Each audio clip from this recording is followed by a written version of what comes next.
Compartilhar sua água. Muito bom dia aos que estão aqui de corpo e alma, aos que estão distantes e vendo por forma virtual. Eu agradeço, em primeiro lugar, esse convite. Tive uma presença aqui no Rio muito marcante para mim, no FIA, no Espaço Vivo, ali no Aterro, e volto com muito prazer hoje. Estive ontem em Belo Horizonte, à tarde estarei em Salvador. Sinto-me praticamente um Deus presente em todos os lugares ao mesmo tempo.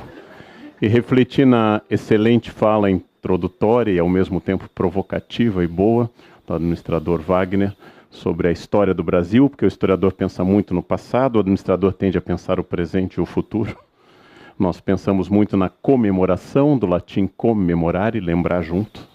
A gente comemora tudo, lembrar juntos para poder refletir sobre essas questões.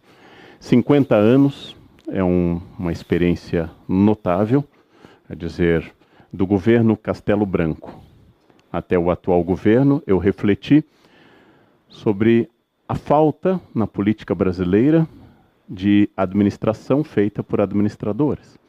Nós fomos um país regido por advogados em geral, uma excelente profissão, era do meu pai, nenhum ataque à ideia, mas fomos um país regido por advogados, latifundiários, poucos médicos como Juscelino, poucos engenheiros, ao contrário da China. Tivemos na prática lideranças locais como Mário Covas e Brizola, engenheiros, ou Itamar, alguns economistas como Dilma, sociólogos, outros nada, mas nós tivemos uma experiência de administração feita de várias formas, com vários projetos políticos.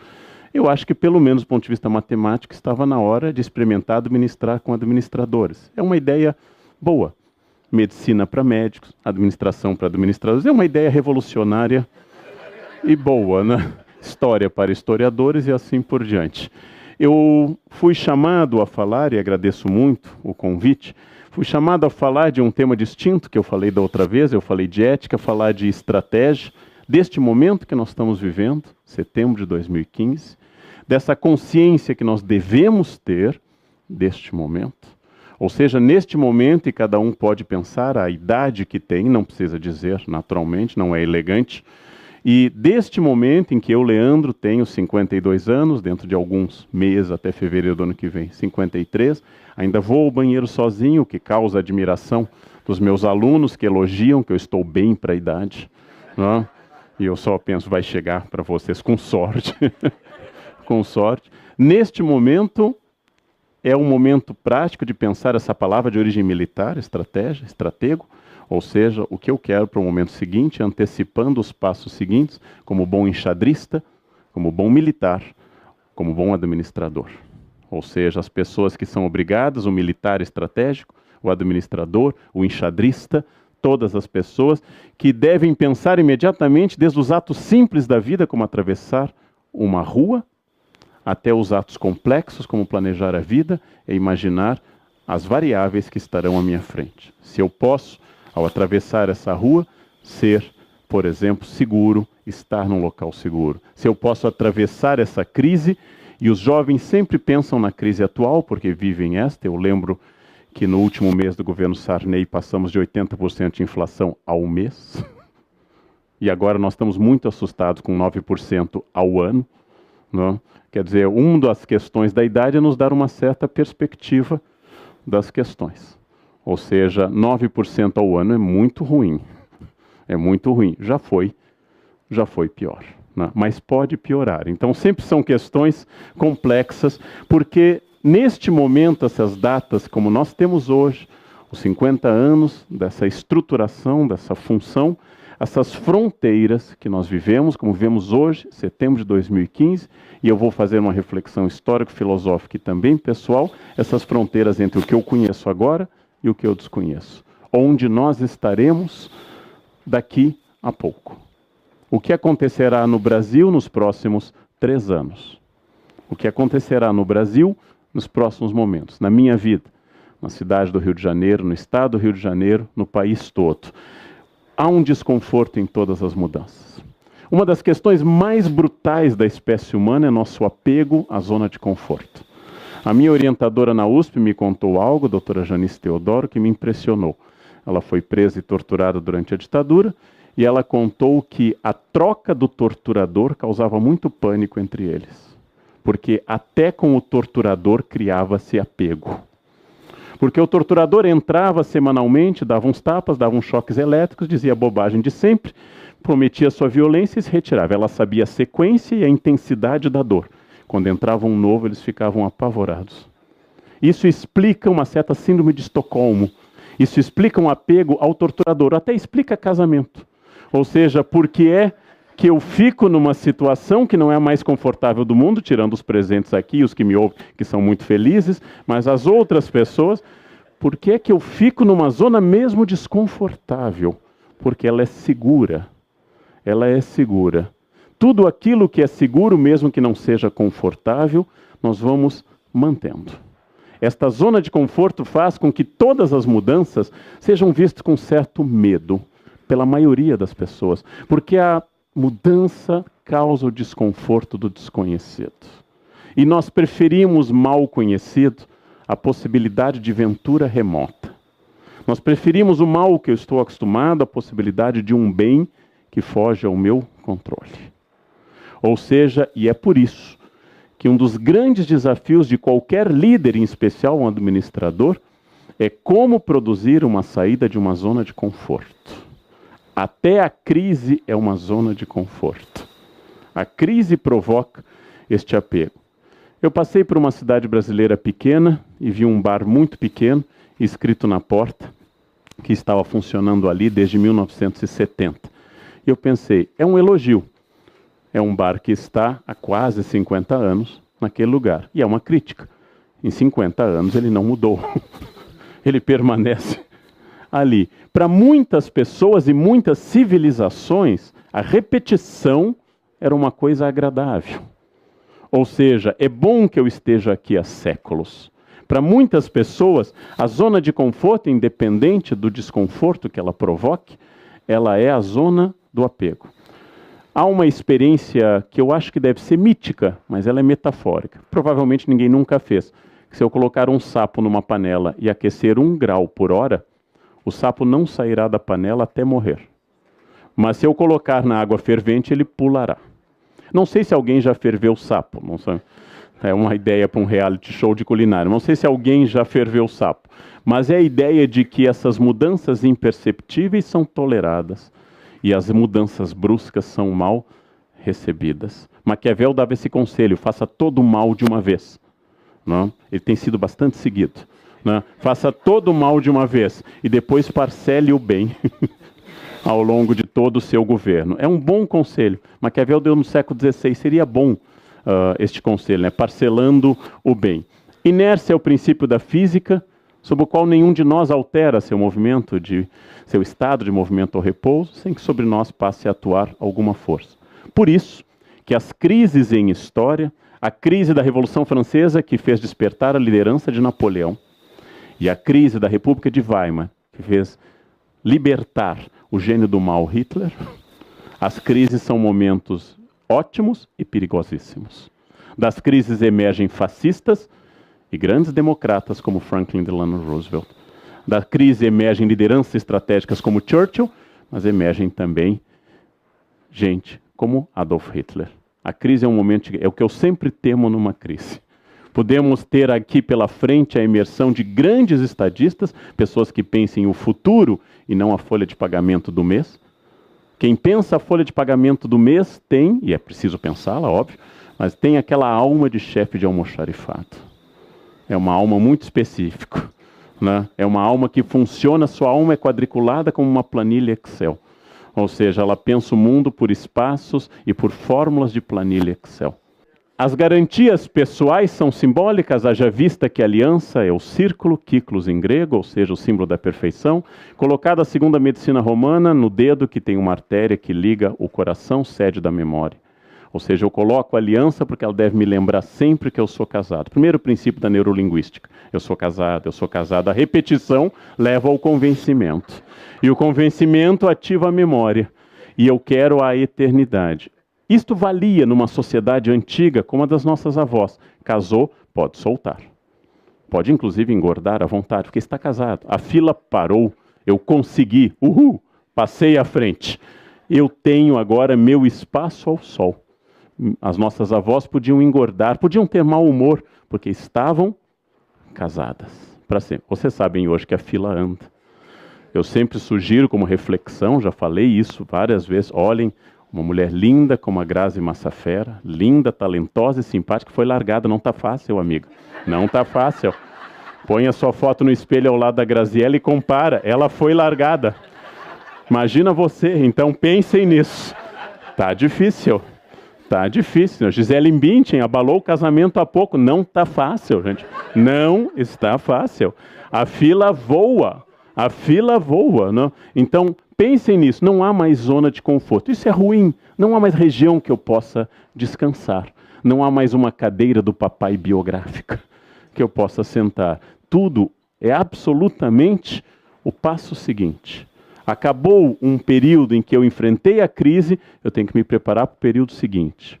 E provavelmente, pela experiência histórica, erra-se mais no apogeu do que na crise. O apogeu é um mau conselheiro. Haja vista os erros maiores que se comete no apogeu da vida. No apogeu da vida temos plena noção e consciência da potência do corpo e cometemos erros muito grandes. Contra a desordem, nós temos fascinação pela ordem. Várias pessoas confessam o quanto gostam de uniformes, desfiles.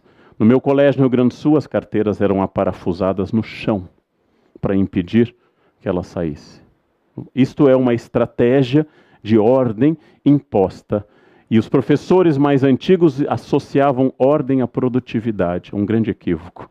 Associavam geometria cartesiana com aprendizado. Isso é um grande equívoco. Existem desordens produtivas. Existem brainstormings produtivos. Eu vou dar um exemplo de uma das obras humanas mais antigas. Há quase 5.000 anos está no Egito, resistindo a todas as intempéries históricas, a grande pirâmide de Quéops, em Gizé. Ela foi feita por um faraó que empregou 100.000 pessoas, segundo Heródoto, por 20 anos, para que seu nome e sua imagem nunca fossem esquecidos. Primeiro detalhe irônico da história, não conhecemos pelo seu nome egípcio, Khofru, mas pelo seu nome grego, Quéops. E a única imagem que restou de Khofru é uma imagem de 7,5 centímetros no Museu do Cairo. O homem que mais lutou pela memória eterna tem uma imagem de 7,5 centímetros. Justin Bieber tem mais imagens do que o faraó da grande pirâmide. Gente, o grupo Calypso será mais eterno do que o faraó Khufu. 100.000 homens durante 20 anos garantiram a eternidade com pedras de até 80 toneladas. E o túmulo foi saqueado no mesmo ano da sua inauguração. E vocês acham que a casa de vocês é segura? 80 toneladas com pedras. E este homem desapareceu, seu rosto restou essa estatueta. Nós não podemos prever o futuro. Não podemos controlá-lo. Ele escapa ao nosso controle. Tudo é mudança. Independente da minha reação com a zona do conforto e com a estratégia de futuro, eu estou mudando neste momento. Para dizer uma coisa muito boa num dia de chuva, simpático, hoje à noite eu estarei um dia mais próximo da minha morte. É bom dizer isso, né? Simpática, uma coisa que anima. Especialmente eu vou pegar 2 aviões hoje, então estarei um pouco mais próximo da minha morte. Absolutamente a mudança é a realidade tão forte, o tempo é tão poderoso, que ele excede até a consciência, já que o tempo atua sobre pedras, sobre plantas que não têm consciência. O tempo atua sobre tudo, corrói até colunas de mármore, diz o Padre Vieira, quanto mais nós, corações de cera. O tempo corrói tudo. Estamos em mudança permanente. Então a grande questão é que, independente da minha vontade, a mudança ocorre. Não há repetição regular de nada, absolutamente de nada. Tudo tende à mudança, renovação e destruição numa dialética constante. Sabemos que a mudança é difícil e que não mudar é fatal. Sabemos que há dores na mudança, mas que a não mudança é fatal. E neste mundo líquido, na definição do Bauman, nós estamos sempre com aquela ideia de que seria bom que as coisas fossem como eram. Durante, acredito, 20 anos na minha família, a ceia de Natal teve os mesmos pratos. E nunca ninguém contestou aqueles pratos. Eram sempre os mesmos. Estavam na mesa na mesma ordem. As piadas eram as mesmas. A não renovação familiar, pela ausência de divórcio, provocava que o público fosse sempre o mesmo, dizendo as mesmas coisas. As chatices estavam nos mesmos lugares. E agora nada disso mais é verdade. Pegando a imagem de Matisse sobre... Existem 2 lugares, São Petersburgo e Nova York. Somos animais gregários. Somos animais sociais. Logo, o meu senso de mudança tem que conviver com o senso dos outros. Eu tenho que compartilhar aquilo que Sartre definiu como o nosso inferno, o outro. Ou seja, eu tenho que compartilhar diferentes ritmos, diferentes fórmulas. Eu que pego muito avião, reflito sobre isso constantemente. Da pessoa que entra pelo corredor e no meio olha o lugar. 2A, tem que voltar. Aquele que leva uma mala que mal caberia no Titanic, quanto mais num pequeno... E tenta, contrariando a segunda lei de Newton, ela tenta colocar ali. E assim, por favor, voltem seu encosto para vertical. A pessoa não volta. Ou seja, eu tenho que conviver com o outro. E, infelizmente, como diz Descartes no início do seu texto sobre o método, bom senso é a coisa mais bem distribuída do mundo. Todos se acham possuidores de bom senso. Todos nós somos possuidores, porque o desafio entre o tédio e a mudança, o desafio enorme entre o tédio e aquilo que se repete e que me dá segurança, e o que não se repete e me dá insegurança, é enorme. Esta é a grande questão da existência de corporações, de famílias e de pessoas. Em nome disso se comete um equívoco brutal da nossa era líquida. Considerar que tudo que é novo é bom e tudo que é velho é ruim. É um erro brutal de estratégia. Nem tudo que é novo é bom. E nem tudo que é velho é ruim. Toda vez que eu vou trocar um aparelho celular, me mostram as maravilhas praticamente idênticas à do anterior.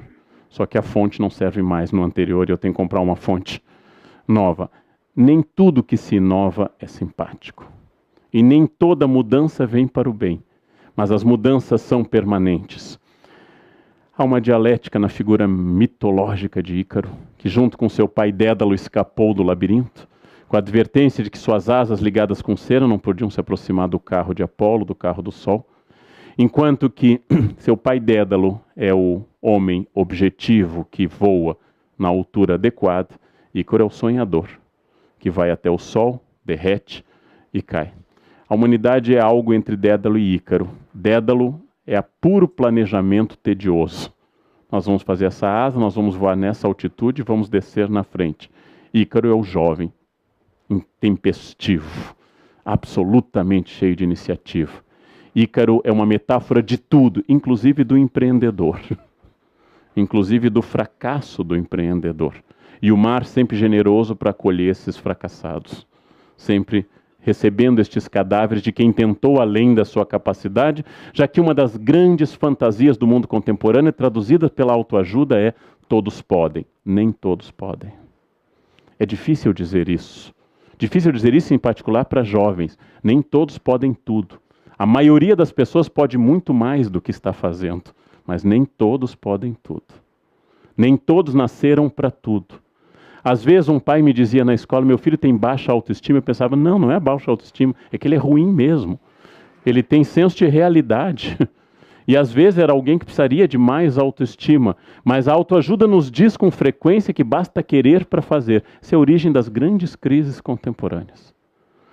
Não basta ter vontade. Se fosse assim, todos seriam ricos, bem-sucedidos, bonitos e carismáticos. Todos seriam, e nem todos são. Tirando os que nos assistem, nem todas as pessoas são.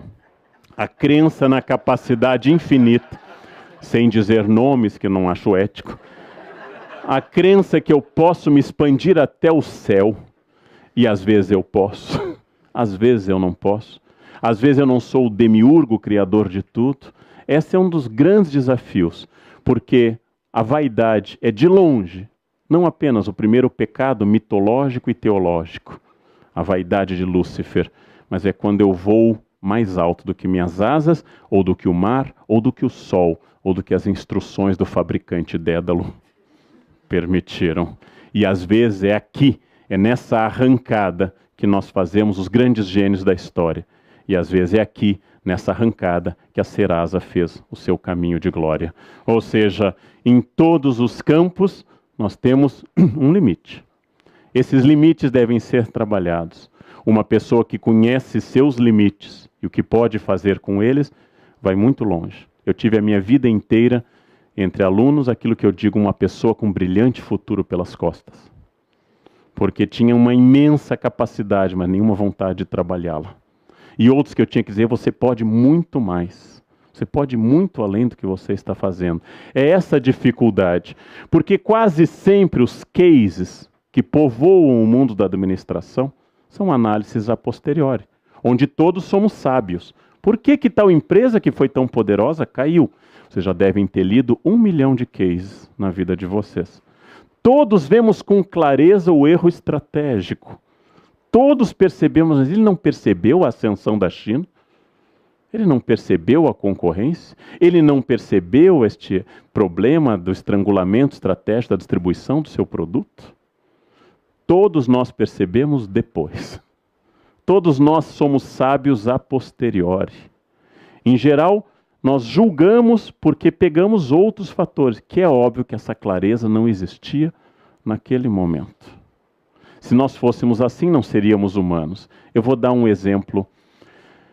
Fez muito sucesso como palestrante, escreveu um livro de grande tiragem, um técnico, Carlos Alberto Parreira.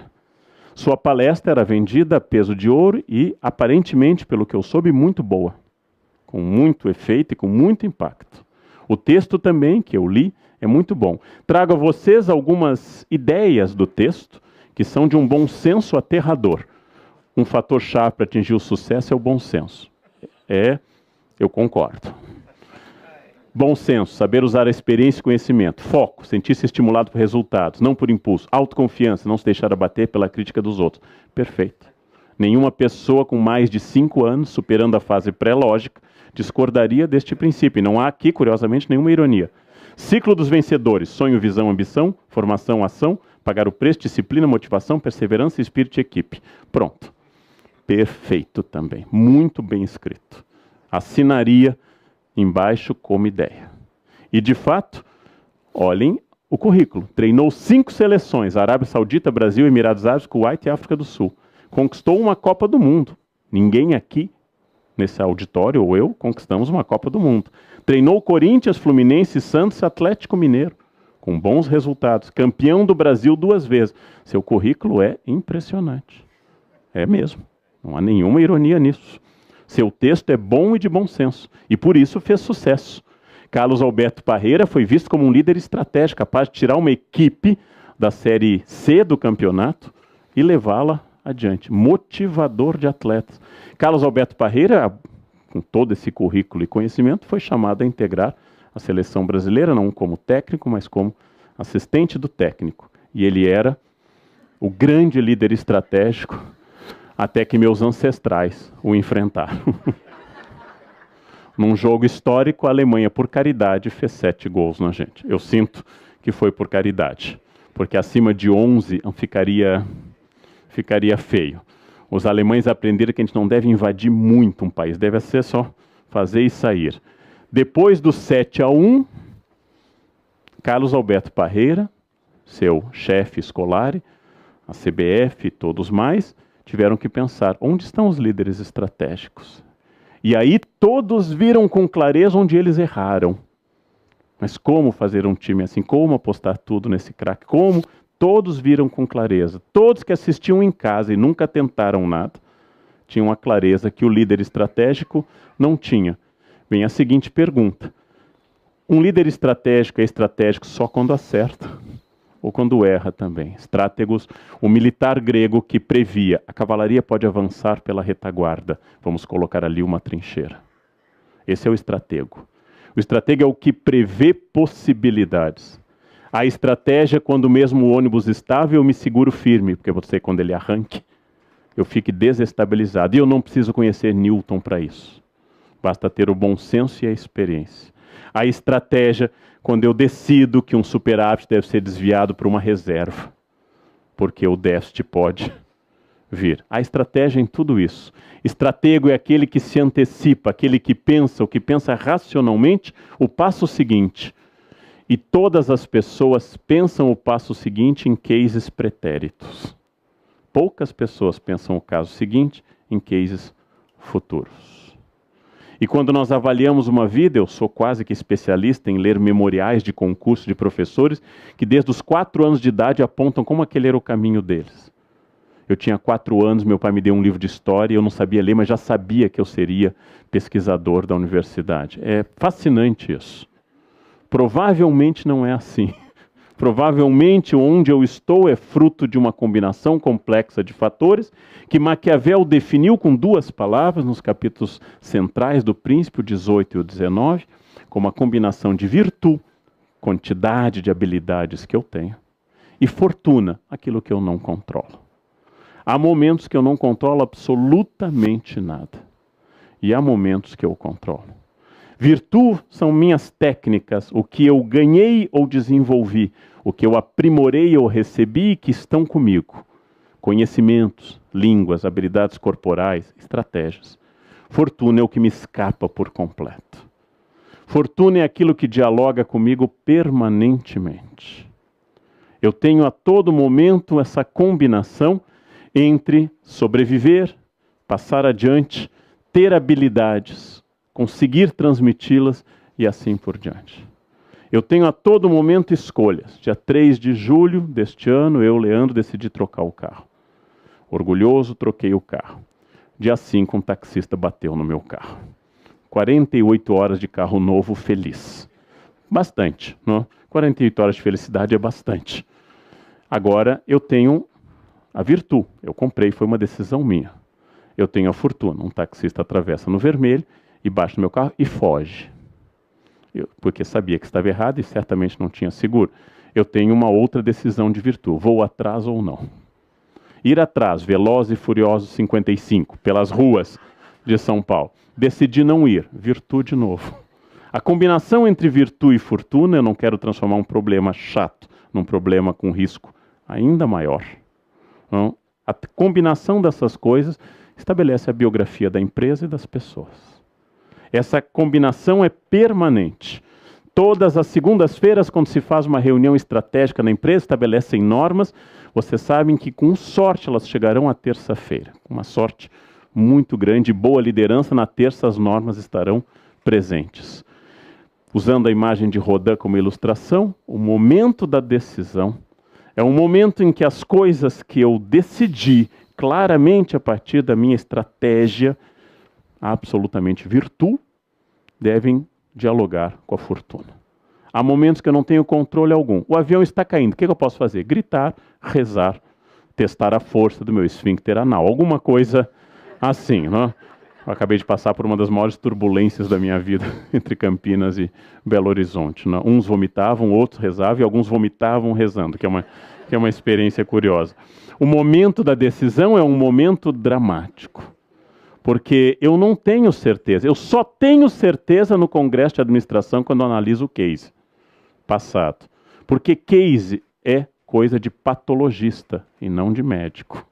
O patologista também é um médico, mas o patologista é o único médico que nunca perdeu um paciente. Ele é o único médico que jamais houve reclamação dos seus clientes. Toda vez que eu tenho um case, eu estou num necrotério, onde com clareza eu vejo os órgãos de uma situação passada. Agora, vai planejar vacina, vai planejar pediatria, vai planejar qualquer outra coisa. Toda vez que eu escuto um case é muito importante, mas se os cases produzissem grandes administradores, seria uma fórmula simples. Ele é sempre uma experiência pretérita, e a experiência é boa. A experiência é boa. Mas, usando a imagem de uma escultora norte-americana chamada Carlyle, ele chama de o homem que faz a si. O que faz o indivíduo agir, o self-made man? O que faz o indivíduo agir? O que faz o indivíduo fazer A ou B? Por que algumas pessoas tomam as decisões erradas, apesar de terem clareza do erro? Por que algumas pessoas optam, e às vezes parece uma opção clara, pelo fracasso? Por que algumas pessoas fazem? Um tempo que o pensador, quando estava ainda aqui no Rio, Darcy Ribeiro, diz que o fracasso da educação brasileira só pode ser uma estratégia deliberada. Porque se fosse acidental, de vez em quando dava certo. Se fosse teoria aleatória, de vez em quando daria sucesso. Mas o fracasso sistemático só pode ser decidido em gabinete, semanalmente. O que nós vamos fazer para estragar? Porque não tem outra explicação. Bem, nas situações muito simples, alguém fumando e abastecendo o carro, eu posso estabelecer causa e efeito estratégico muito claro. Aqui vai dar problema. Ela faltou esta aula de física. Faltou uma aula de química importante. Inflamável, faísca, explosão. Ou seja, aqui pode. Mas nos casos complexos, em todos os casos complexos, eu não tenho muita clareza. Utilizando uma estratégia inovadora, Bill Gates se tornou uma referência no mundo de criador. Ele tentou a mesma coisa quando foi atacado de câncer. Decidiu tratar com suco de tomate, meditação e homeopatia. Ele também foi inovador.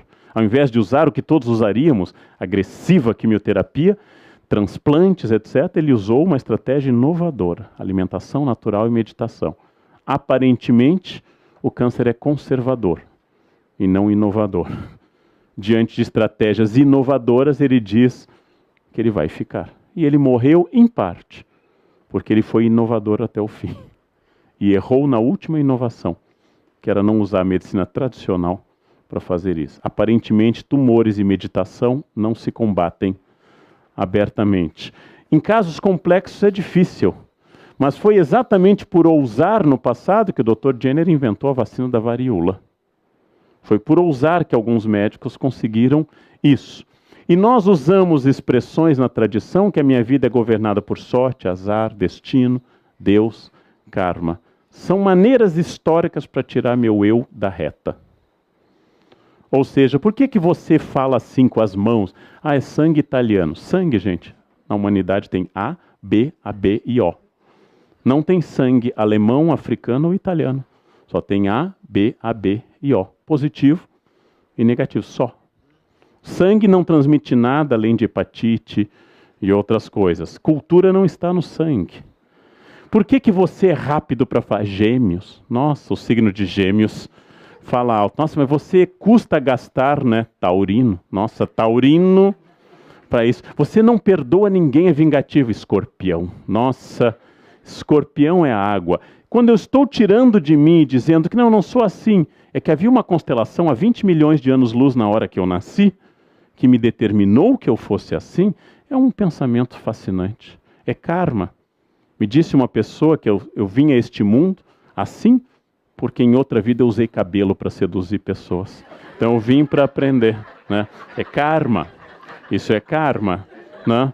Tem vantagens. Num grupo de alunas na Índia, crianças simpáticas pulam entre nós, de repente a gente olha na cabeça delas, playground de piolhos. Todas gritam, eu calmo as abraço. Eu sou imune. Eu sou imune à lêndia. Há vantagens em tudo. Então, meu karma foi positivo naquele momento. Pessoas com cabelo comprido têm horror a piolho. Eu nunca entendi isso. Né? Sou imune a isso, sou vacinado contra a lêndia. Ou seja, esta é uma ideia de tudo aquilo que eu digo que foi decidido antes de mim. É uma crença histórica, é uma crença estrutural. Mas é muito mais fácil usar essa crença do que dizer que meu sucesso, meu fracasso, tem a ver com minhas decisões encadeadas com as decisões dos outros. Isto é que é difícil. Por que seu casamento não deu certo? É sina. Não deu. Nós tentamos, mas não deu. Um casamento não dá certo porque a partir de ações de duas ou mais pessoas. É por isso que ele não dá certo. Não é sina de ninguém. Não existe sorte. Não existe azar. O que eu faço com isso? Se eu tivesse que traduzir até agora o que eu falei de Maquiavel, eu imagino num plano cartesiano ordenadas e abscissas. Imagino num dessas linhas todos os fatos aleatórios Y. Tudo aquilo que eu não controlo. O temporal em Campinas que fez a turbulência de ontem. Eu não controlo isso. E tudo aquilo que eu controlo no campo X, não comer tanta gordura, não fumar, não me exceder na bebida e assim por diante. Para todas as pessoas que são fatalistas, a tendência é uma linha vertical. Era assim, tinha que ser assim, sempre será assim. Toda a autoajuda e a crença liberal é horizontal. Você é o que você quiser, você conquistará o mundo. Toda a autoajuda funciona aqui, nessa linha. E eu proponho que nós devamos ver todas as ações empresariais e individuais como uma parábola, como uma curva tensa entre o que eu desejo, o que os outros desejam e o que escapa ao nosso controle. Eu não sou Deus para fazer essa linha totalmente horizontal. Só Deus conseguiria isso.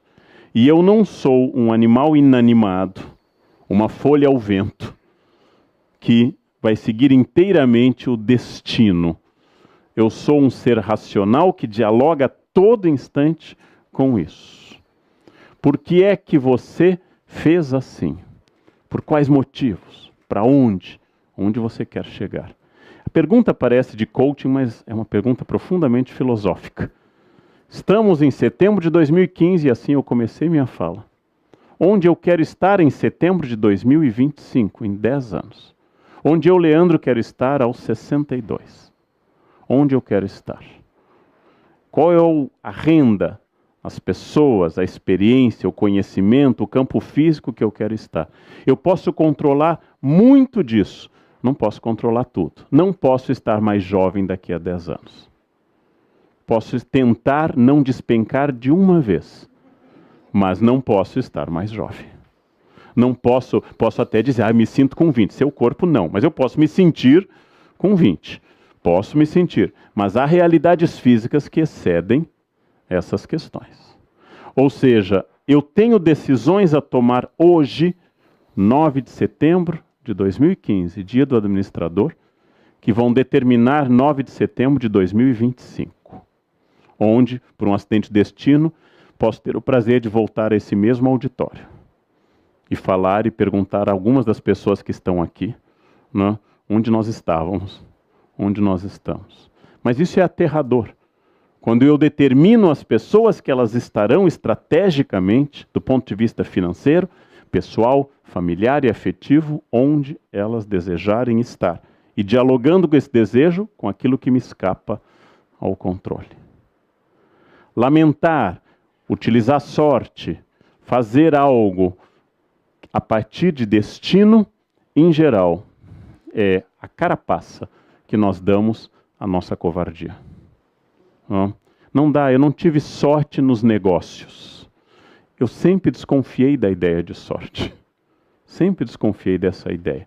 Existem conjunturas mais e menos favoráveis, algumas coisas eu tenho que insistir mais. Algumas pessoas parecem ter algumas coisas aparentemente inatas para alguns campos. Significa que se eu quero aquele campo, eu vou ter que me esforçar mais do que elas. Desde que eu era criança no interior do Rio Grande do Sul, gente, eu ouço essa explicação quando eu vou bem numa prova e alguém diz, nossa, mas você tem muito jeito. Este jeito era passar as noites de sábado e os domingos sentado lendo. Era um jeito fascinante. Era um jeito chamado leitura, esforço. Porque quando alguém me diz jeito, eu fico irritado porque parece que eu olhava para os livros e eles entravam em mim por osmose. Eu entrava em posição e o conhecimento vinha a mim num tsunami. Infelizmente nunca foi assim. Toda vez que alguém elogia alguma habilidade intelectual minha, eu lembro que atrás dela tem um esforço titânico. Eu me formei em piano, por exemplo, e já vi assim, nossa, você toca bem. Também 12 anos sentado estudando diariamente. Eu não nasci como Mozart, e desconfio que Mozart tenha nascido assim. Tinha um pai, Leopoldo, que ele chicoteava para estudar. Eu desconfio que nós achamos na palavra talento, muitas vezes, o fato de que alguém se esforçou mais do que nós num campo. Nossa, você tem facilidade para emagrecer, não? Eu tenho tireoide lenta. Olha a foto do campo de concentração, todos são magros. Não importa a tireoide, os ossos, a estrutura, é só não comer, é fácil. É fácil, é uma foto. Uns têm tireoide lenta, outros têm metabolismo baixo, um tem osso pesado. Não comendo, todo mundo emagrece. É simples. É simples, não há como. engordar. Mas eu posso optar pela felicidade. A felicidade está num pastel de nata. A felicidade está num quindim. Não tem felicidade no alface, gente. Não existe felicidade vegetariana. Não existe felicidade no alface. Não? Eu posso optar, mas é uma escolha minha também. Posso optar por comida gordurosa todos os dias. Já disse isso quando estive aqui no Rio. Isso evita Alzheimer. Não vou chegar à idade de desenvolver. Lá pelos 30 e poucos, vou ter um ataque fulminante e pronto, morro feliz, com bacon na veia. Feliz, sem nenhuma doença degenerativa. O que causa Alzheimer é exercício, comida saudável, alongamento. Isso causa Alzheimer. Também causa catarata, né? Bacon cura quase todas essas doenças. É uma escolha. Eu quero uma vida longa ou eu quero uma vida breve, intensa e um caixão volumoso, né? Que vai causar um problema. Né? Isto é a ordenação entre X e Y. E diariamente eu tomo essas decisões quando eu acordo num dia de chuva e decido vir aqui a Tijuca ouvir uma palestra no dia da minha profissão, enquanto que outros decidiram dormir. Ou decidiram nada, ou estão vendo Ana Maria Braga. Quer dizer, são opções boas, válidas, que levam a resultados diferentes. E ao soma desses resultados nós chamamos de biografia. O esforço de direcionar a parábola que tende ao aleatório é diário. E se eu não entendi isso, eu tenho dificuldade para administrar biografia e empresa. Já que na primeira fala, muito bem, o Wagner estabeleceu uma ligação direta entre família e ética empresarial, com a qual eu concordo inteiramente.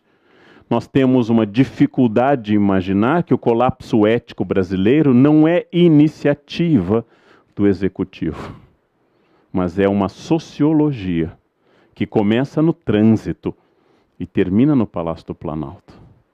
Esse é um encadeamento muito complexo de perceber. E eu já disse na internet, me acusaram até de ser pró-governista, de todas as acusações, seria a mais estranha, de que se eu acreditasse que todos os problemas do país estão num partido, eu seria uma pessoa felicíssima. Se toda a ética do Brasil estivesse naufragando por causa de um grupo, eu seria uma pessoa que dormiria às gargalhadas.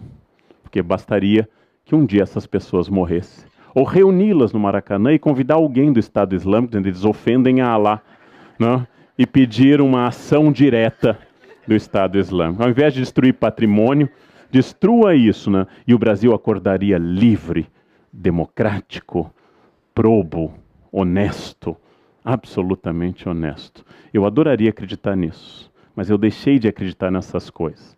A única mito que eu ainda acredito é o Saci, porque este é científico, né? As coisas desaparecem na minha frente. Então, a única explicação científica é o Saci.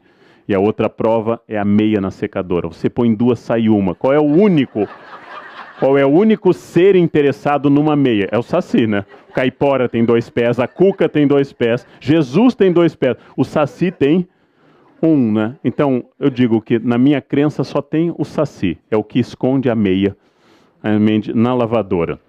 Hoje, gente, indo para uma parte prática, todos que estão aqui, que são estudantes, trabalhadores, profissionais, todos vivemos a síndrome do colher da Alice. Está tarde, precisamos fazer coisas. Não?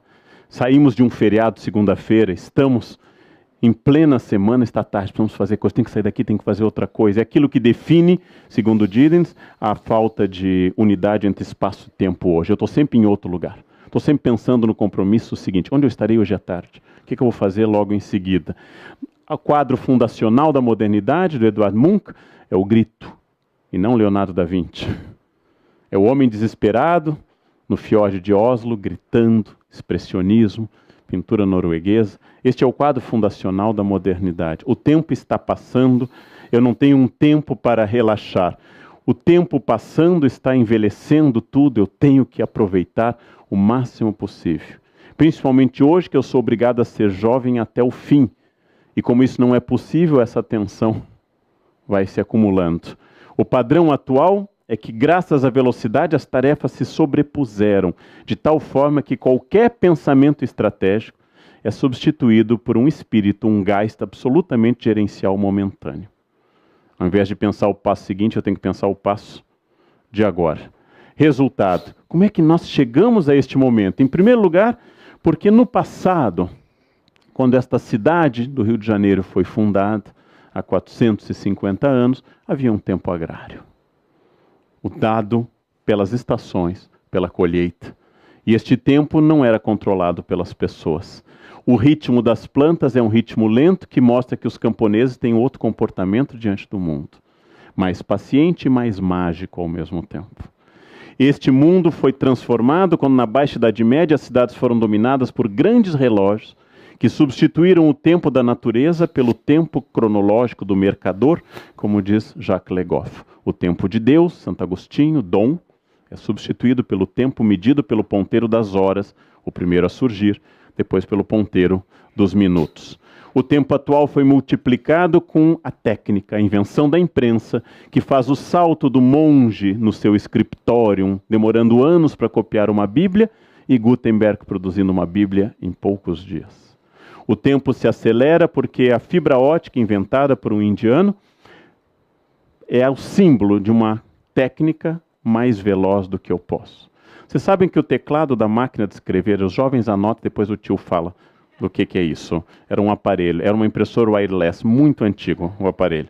O teclado de uma máquina de escrever, que a gente chama teclado QWERTY, foi planejado para colocar as letras fortes em dedos fracos, como o A. A, S, D, F, G. Lembra? A. Isso está lá na quim. Por quê? Porque se tivesse nos dedos fortes, as teclas, elas enroscariam. Então se fez uma estratégia para que a máquina atrasasse a mente, porque a máquina não acompanhava a velocidade da mente. Isso passou. Isso não te pertence mais. Hoje todas as máquinas são mais rápidas do que a sua mente. A máquina errava, eu dizia que máquina estúpida. O computador erra e ele nos diz, você é burro.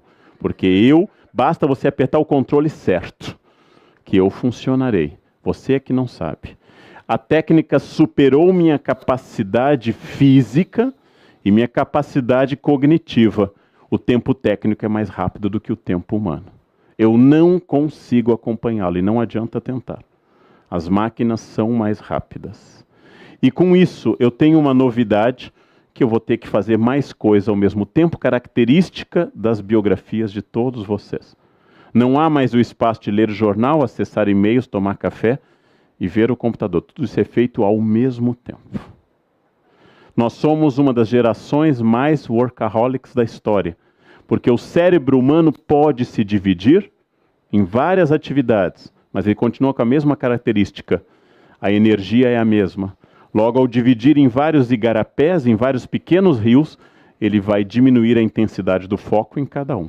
O cérebro humano pode fazer 4 coisas ao mesmo tempo. As mulheres fazem isso há muito tempo. Cuidam da comida, dos filhos, da casa, telefone. Os homens são um pouquinho mais mono, a mulher é mais estéril, né? Ela vai um pouquinho mais duplo.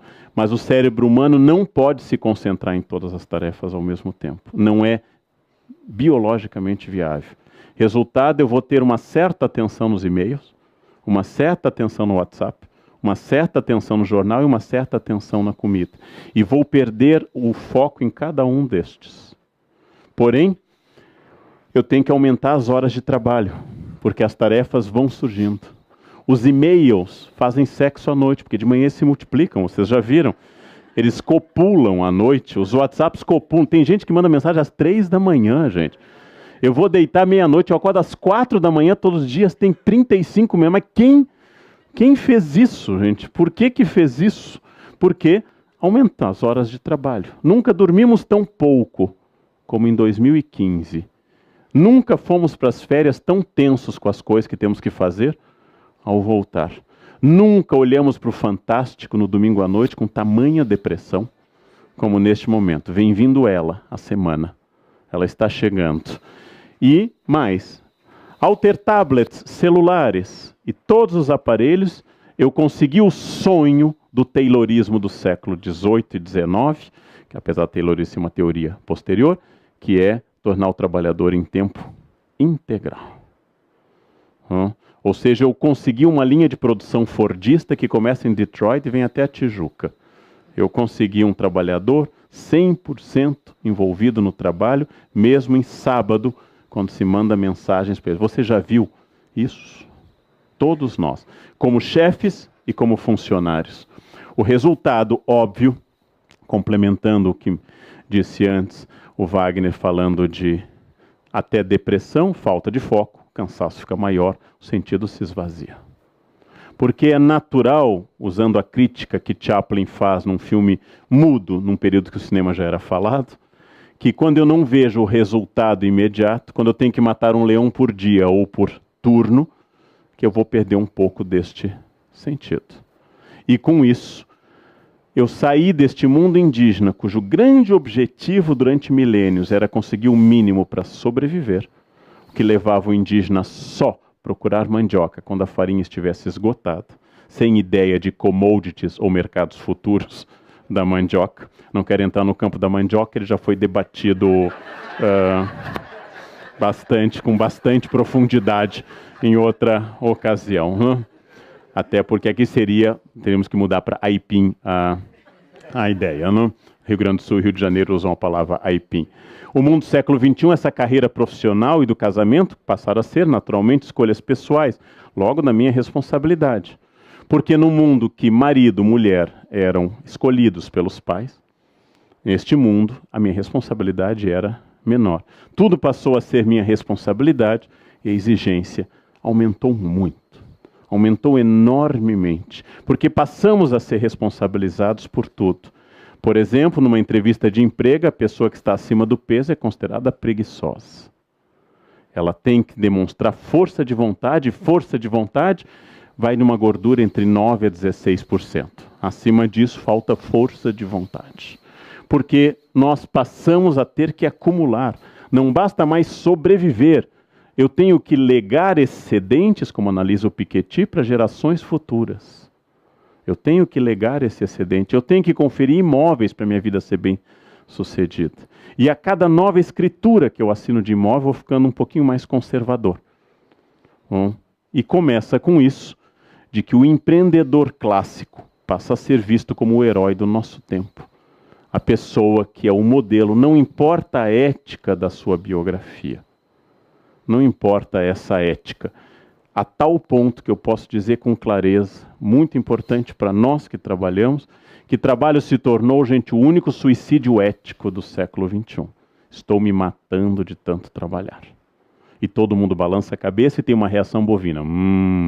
Que bom. Se eu dissesse, estou me matando no crack, estou me matando na cachaça, todo mundo diz, que horror. Mas estou me matando de trabalhar. Gente, estou trabalhando como nunca. As pessoas balançam a cabeça. Esse é o genro que eu espero. Ou seja, isso é o suicídio ético de todas as pessoas. O suicídio ético é o trabalho. Nós temos o trabalho associado a dinheiro, a realização pessoal, que ele mede o indivíduo.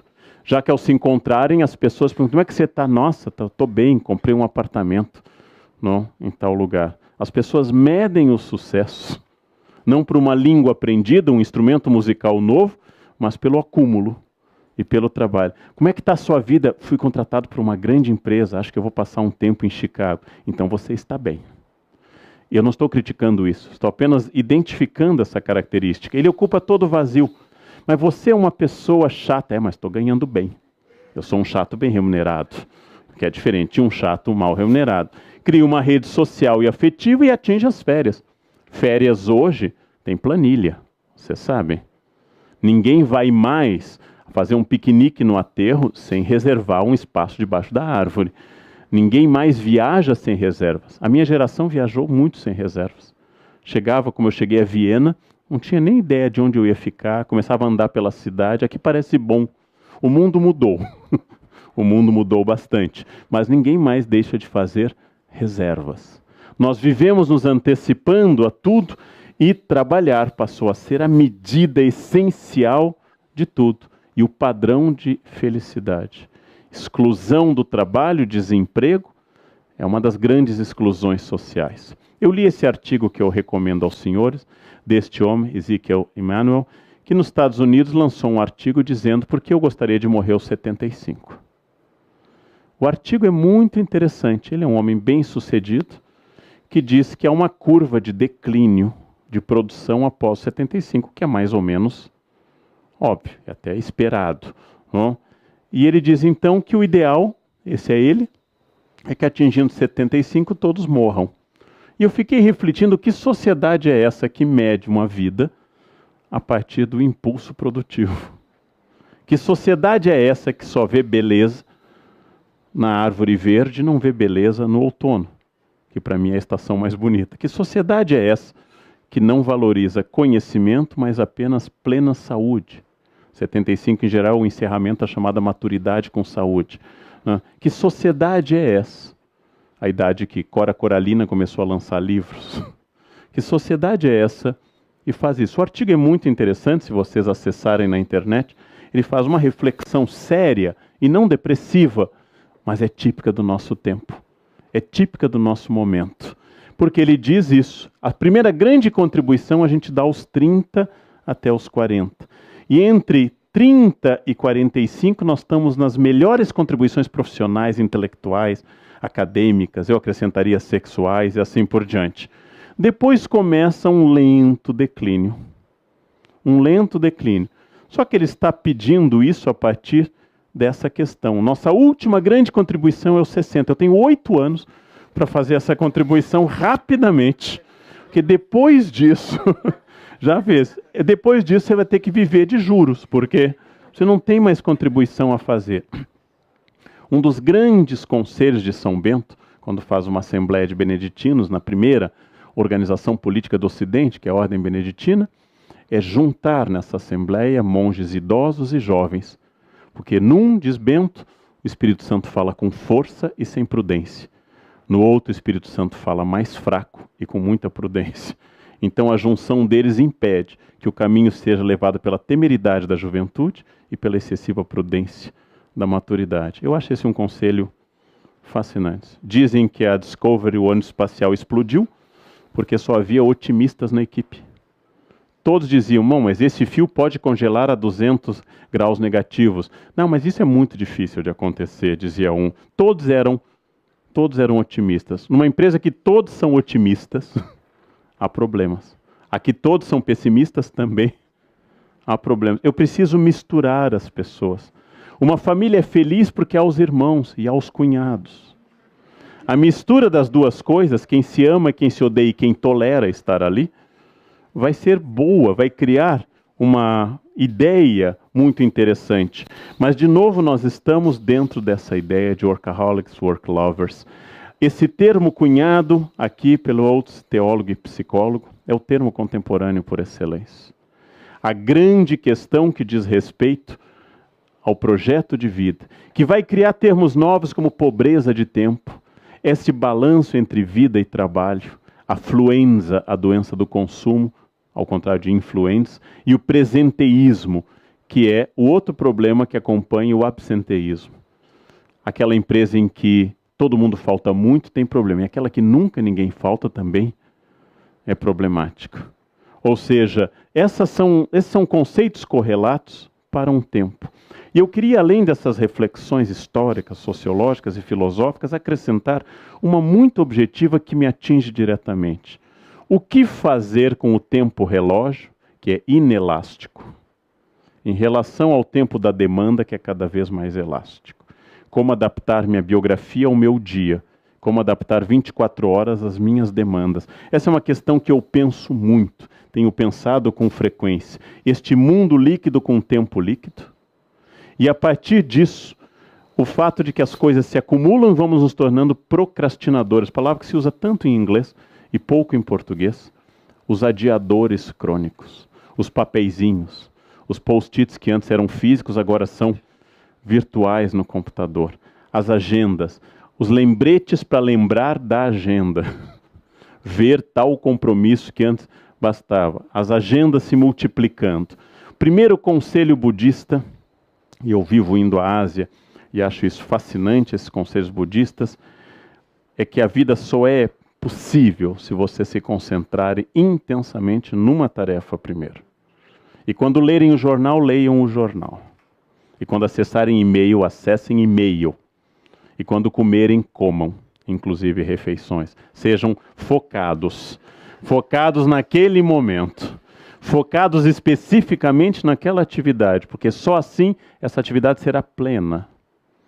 Os budistas acham que a distração é um dos venenos do espírito.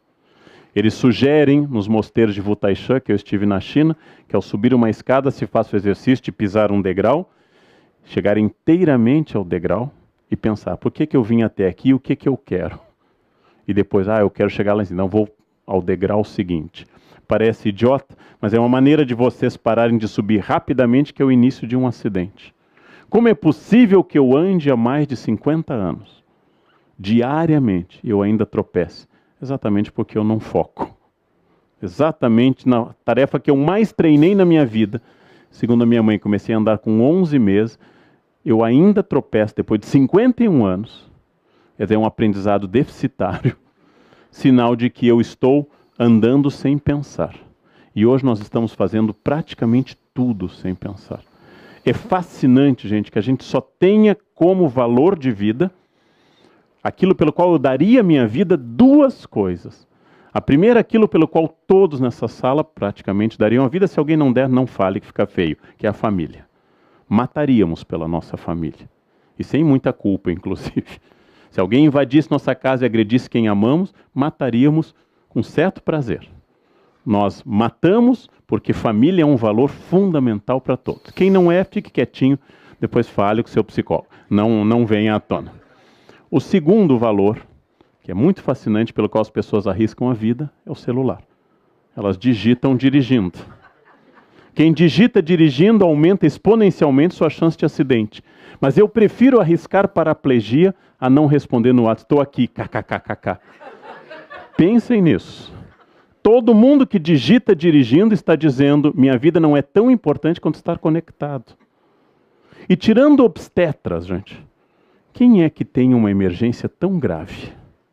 Tirando obstetras. Eu sou historiador, nunca há emergências. Ninguém me liga de madrugada. Quem construiu a pirâmide Miquel? Ninguém tem esse problema de madrugada. Eu sou historiador, né? Quem foi o ministro da Fazenda do governo Luiz XIII? Ninguém tem esse problema. Mas quem tem um problema de tal urgência? Quem é o gerente de uma empresa nuclear em que está sofrendo um problema no gerador? Quase todos os problemas não são urgentes. Mas eu prefiro arriscar. Tudo isso. A multa, coisa leve, a um pequeno acidente mais grave, e a minha vida para ficar conectado. Esse tempo líquido é fascinante. Eu vou indicar coisas que eu pensei para esse encontro, coisas que vocês podem ou não aproveitar, coisas que vocês devem adaptar à realidade de vocês, coisas muito claras para os próximos anos. A primeira, qual é a noção do tempo relógio da minha capacidade? Pela minha experiência, inclusive coordenando coisas em escolas, a maior parte das pessoas não tem clareza nisso. Você pode entregar para a semana que vem? Posso. Quase sempre não. Quase todas as pessoas não têm a correta relação entre seu tempo relógio e a sua capacidade. Por exemplo, quantas páginas eu leio bem por minuto? Se eu não tenho resposta a esta pergunta, eu não tenho resposta se eu posso ler o relatório até amanhã. Mas as pessoas dizem, eu posso. Ou, quantas horas eu necessito de sono regularmente? Algumas precisam de 4, 5, outras precisam de 8. Quantas horas minha concentração cai? Algumas pessoas isso decai em minutos. Outras têm um foco maior. Concentração é uma educação. Se eu não tenho resposta para isso, eu não posso responder a nenhum chefe e a nenhum colega se eu posso fazer essa tarefa. Há pessoas que não podem atravessar a noite trabalhando. Há pessoas que podem. São respostas muito objetivas para eu administrar meu tempo. E a primeira delas é, qual é o limite da minha capacidade?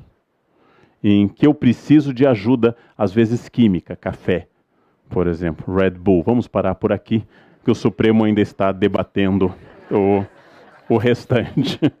Bem, multitarefas. Eu posso focar? Eu posso fazer duas coisas ao mesmo tempo? Eu estou inclinado a pensar que isso tem a ver com alguma habilidade prévia que pode ou não ser desenvolvida. Há pessoas que conseguem ver várias coisas ao mesmo tempo e há pessoas que não conseguem. E eu posso treinar um pouco isso. Eu posso focar ou eu posso dividir. Eu tenho que saber que é mais produtivo não atender celular e responder a e-mails do que fazer as duas coisas ao mesmo tempo. Terceiro, mudar o tipo de tarefa, priorizar. É um conselho do Exército americano num famoso quadro. Quais são as tarefas urgentes? Quais são as tarefas não urgentes? Quais são as tarefas de médio e longo prazo? O que eu tenho que decidir para agora ou para daqui a alguns anos? Quarto, evitar sempre a tarefa seguinte. Ela é o envenenamento da atual. Se eu estiver aqui falando com vocês, onde eu creio estar na minha consciência inteiro, e não pensando no meu voo à tarde para Salvador, na palestra da noite e amanhã, eu vou tornar este momento ruim para vocês e para mim. E não vou melhorar o momento seguinte. Estar onde eu estou, concentrar-se. Estar inteiramente dedicado àquilo que eu estou como se fosse o único lugar do mundo. Isto vai dar um foco extraordinário. Usar os recursos eletrônicos e não ser usado por eles. Sair de 99,9 grupos do WhatsApp que vocês estão. Parar de receber informações inúteis que enchem de lixo, não acrescentam nada e atrasam. Característica de um loser é dividir a sua atenção com coisas sem importância. Então, quais são os recursos eletrônicos que podem me ajudar? O vício das redes sociais. Ter que comunicar tudo. Cheguei, estou aqui, kkkk. Né? Almocei, chove. Né? Pensem quais são as informações relevantes que eu preciso dar. E quais são as irrelevantes. E deixem os outros trocar informação o dia inteiro sobre o nada. E foquem naquilo que só vocês podem fazer. É um vício. Não é o patrão que tem que barrar o Face, gente. São vocês que têm que barrar o Face. São vocês que têm que estabelecer um filtro. Se vocês somarem as horas dedicadas ao Face, pensem no que representa de fato. Ou qualquer outra rede. Quando eu tenho muitas tarefas, é bom diversificá-las. O corpo e o cérebro respondem muito bem a uma atividade física, seguida de uma atividade intelectual, seguida de uma atividade afetiva. Responde muito bem ao exame de uma planilha Excel, seguido de uma análise de um texto mais geral. É muito ruim ficar em planilha Excel 12 horas seguidas. É muito ruim isso. O corpo tende a mudar o foco e o cérebro desliga automaticamente quando a repetição acontece. Voltamos ao casamento. As horas para as estratégias de médio e de longo prazo. Se eu não controlar isso, eu serei um tarefeiro. E vocês sabem melhor do que eu, como administradores e estudantes, que a todo instante as tarefas que chegam a nós são as tarefas do cotidiano. Eu aqui pensando na matriz energética do Brasil e o mundo quer que eu troque a lâmpada do corredor. E a lâmpada agora é nova, tem um novo padrão, é mais cara. Temos que botar no estoque. Eu pensando numa matriz energética, eles me fazendo trocar a lâmpada. Eu querendo essas coisas, ou seja, eu tenho que estabelecer um tempo, pensar a médio e longo prazo, ou eu nunca terei este tempo. E esse tempo não pode ser sexta no final do dia. Assassinos do tempo, culpados, celular, o computador, companhias de amigos e colegas. Claro que um amigo bom é excelente. Claro que até um colega pode ser excelente, é possível. Há estudos demonstrando que há colegas interessantes. Mas a falta de objetividade nas reuniões é a morte. É a morte. As pessoas seduzidas pela própria voz. As pessoas que introduzem um tema longamente. Eu queria, isso que o diretor acabou de me pedir, que eu acho que é muito importante, assim, que eu vou expressar minha opinião. Não sei se é de todo mundo, mas eu vou falar da minha opinião neste momento e, basicamente, acho que nesse tema que nós estamos tratando, eu tenho vontade de estrangular um ser assim, gente. Eu tenho vontade de estrangular, de enfiar algum fio 220 para ver se a pessoa fala aquilo. Acabava de falar a Berenice no carro. Às vezes eu atravesso a cidade de São Paulo, para ter uma reunião que a pessoa me diz uma coisa que podia ter ido por e-mail. Ou Skype, que é uma invenção maravilhosa. Eu não preciso de quase mais nada presencial, gente, nem sexo, não preciso de mais nada presencial.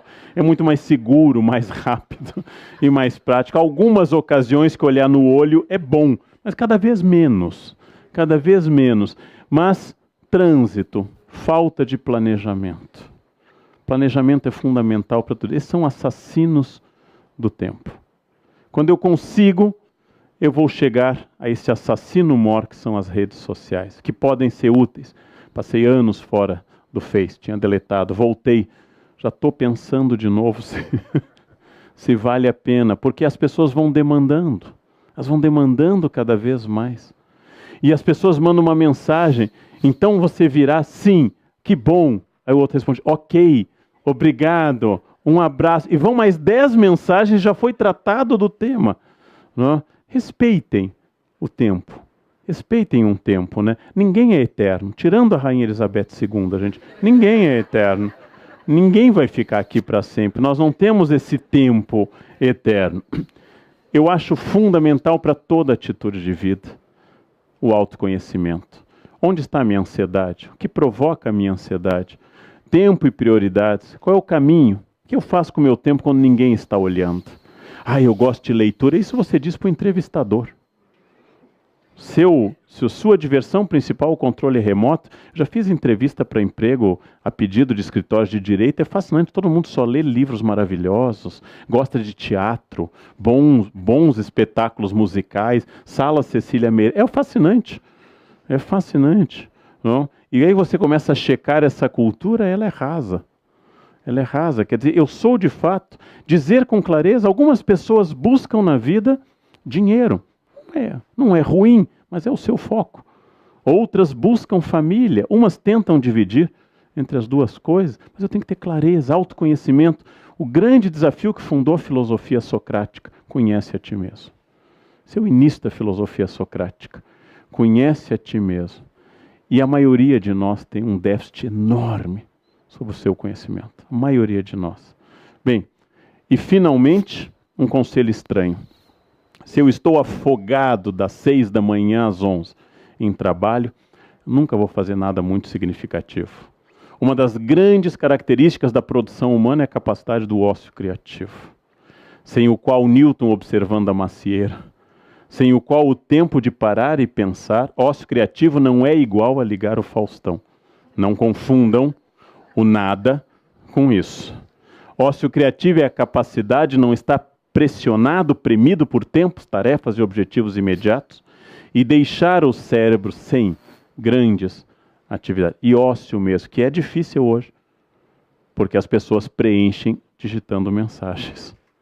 Ócio, parar. Já pensaram revolucionariamente em ligar uma música em casa, sentar-se no sofá e começar a escutar essa música sem ser o fundo de alguma coisa? Mas escutar a música, acompanhá-la, seja ela clássica, MPB, acompanhar essa música, observar a letra, deixar-se influenciar. É aquilo que o seriado House trabalha há anos, né?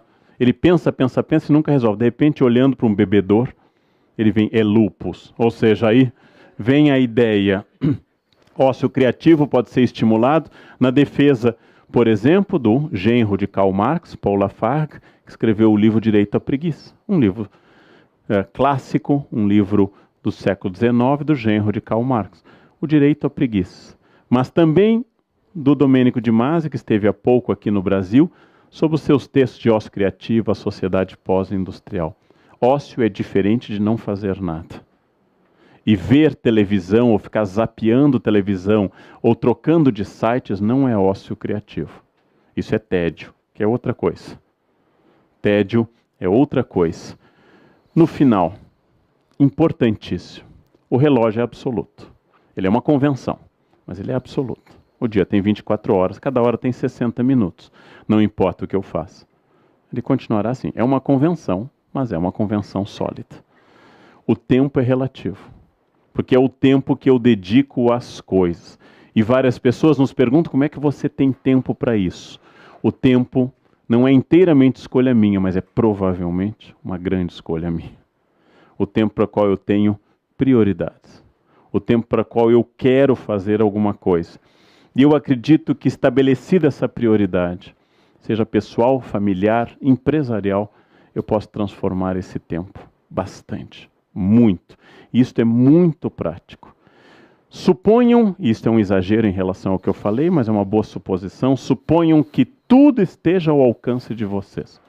física, material e afetivamente.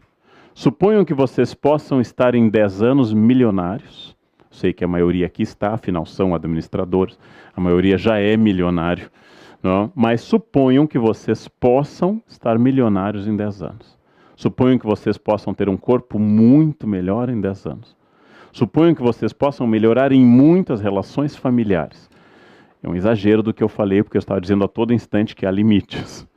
Mas suponham isso como exercício e pense, o que eu tenho que fazer para estar lá, como valor? Suponham que vocês queiram algo mais. A todo instante o mundo nos oferece essas possibilidades, e eu sou obrigado a pensar. No espaço de 2 meses, recebi 3 convites para entrar na política. Isso me levou a uma reflexão. É o que eu quero? É o que eu quero? Meu pai foi político. Ele estava no momento, ele nos disse, eu preciso sair, porque eles estão chegando no meu preço. Em determinado momento ele disse isso na década de 60. Era um outro momento da história do Brasil, muito diferente de hoje. Havia muita corrupção no início da década de 60. Ele disse, eu preciso sair, né? Meu pai era do PL, do Partido Libertador. Então eu preciso sair disso, né? Tudo isso, eu tenho que responder essas questões. E eu respondi claramente. O que me deixa feliz é ensinar e escrever. Eu não tenho vocação para a política. Não tenho gosto. E tenho medo de adquirir esse gosto também. Tenho que dizer, tenho medo. Tem coisas que eu acho que podem me seduzir, então é melhor evitar. É melhor evitar, não? E isto é uma dessas coisas. Em tudo, ser senhor de si. Em tudo, ser senhor de si não é ser Deus, como diz a autoajuda, que eu possa criar tudo, mas é entender que estratégia é uma decisão pessoal, racional, que decidida vai ter que contrapor a estratégia dos outros e ao aleatório. Citando Sartre, não importa o que a vida fez de você, mas o que você fez com o que a vida fez de você. Não importa o que aconteceu comigo. Talvez eu tenha outros limites, mas o que eu fiz com o que aconteceu comigo. Eu tenho habilidades e outras limitações. Eu tenho talentos e outros problemas de limites. Como eu trabalho com isso? Volto à imagem da Carlyle. A ideia de que os gregos diziam a ave de Minerva só alça voo ao entardecer, ou seja, a sabedoria só se revela no fim da vida, é absolutamente verdadeira. Não existe adolescente sábio. Tem os não loucos, mas não existe adolescente sábio. Não existe alguém de 12 anos tomado de sabedoria pessoal. É verdade que a ave de Minerva, a coruja, símbolo da sabedoria, só pode voar ao entardecer. Mas para ela voar, ela tem que ter asas treinadas para isso, né? Eu não devo esperar o entardecer para tomar uma decisão sábia. Quando uma colega de 32 anos me disse que começou a frequentar o geriatra, porque agora os geriatras atendem na casa dos 30, just in case, ela estava tomando uma decisão sábia para chegar lá, né, e não ir ao geriatra na fase do desmanche. Ou seja, não ir ao geriatra já no período do desmanche. Começar antes a rebobinar aqui, botar um Durepox ali, que é para não ir quando você estiver fundindo o motor. É uma decisão sábia. Nós temos que mudar essa opinião. Eu fui de uma geração que se expunha ao sol 12 horas por dia. O sol, quanto mais, melhor. Ia-se para a praia às 8 da manhã, saía às 5 da tarde, exposto ao sol e usava raíto de sol. Exatamente. Tem mais gente com mais de 18 aqui na plateia, né? Vejam, isso mudou. A gente sabe hoje que o sol não é tão simpático o tempo todo.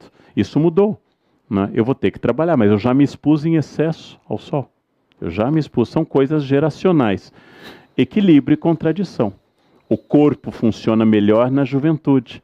Ele é um carro mais potente com um motorista não sábio, que é a cabeça mais jovem. E na maturidade ele é um carro problemático com um motorista melhor. É difícil equilibrar isso. É muito difícil. Não? É uma batalha perdida, mas é uma batalha interessante. A essa batalha geralmente chamamos vida. E novamente a imagem que pela terceira vez eu mostro da escultora Carlyle americana é isso. A cada lapidada, eu estou formando aquilo que eu quero. Mas é tão difícil isso, é tão estrategicamente complicado, que é mais fácil dizer, não dei sorte. tive azar, não era minha hora, foi destino. Minha família nunca conseguiu. É muito mais fácil isso. Uma vez meu secretário comentou isso, que ele adorava as festas de Natal na minha casa. A maneira como eu preparava, começa mais ou menos por agosto a preparação do Natal na minha família. E que vai ser tocado, que vai ser comido. Comecei a dizer, como eu queria que fosse assim lá em casa. E eu perguntei, como você acha que acontece na minha casa? A gente abre a canastra da Emília e surge. Acontece na minha casa porque a partir de agosto nós começamos a pensar nisso. E tornamos o Natal, quando pudemos, muito inesquecível para todo mundo. Mas porque a gente dedica tempo e atividade. A leitura mágica vai sendo, nossa, que legal. Como é legal na sua casa que ocorra isso. Essa é a leitura fantasiosa. Tudo. Imaginem tudo que vocês admiram numa pessoa ser fruto de um impulso dessa pessoa, aliado a muito esforço e a muita técnica. Mas eu costumo dizer que é vocação, talento, é inato. Aquilo que é absolutamente fruto de esforço. E aí eu volto para encerrar a mesma questão que eu fiz a primeira pergunta hoje, os 50 anos da profissão fundamental que os senhores exercem ou vão exercer em breve. Uma pergunta administrativa. O que eu quero fazer com a empresa chamada vida nos próximos 10 anos? Quando eu conseguir responder a isso, serei um bom administrador e provavelmente uma pessoa mais integrada, mais total a este respeito. A isso eu chamo estratégia. Mais uma vez, parabéns aos senhores pelo dia de hoje e muito obrigado pelo convite de estar presente nessa ocasião tão especial desse Jubileu de Ouro. Muito obrigado. Obrigado.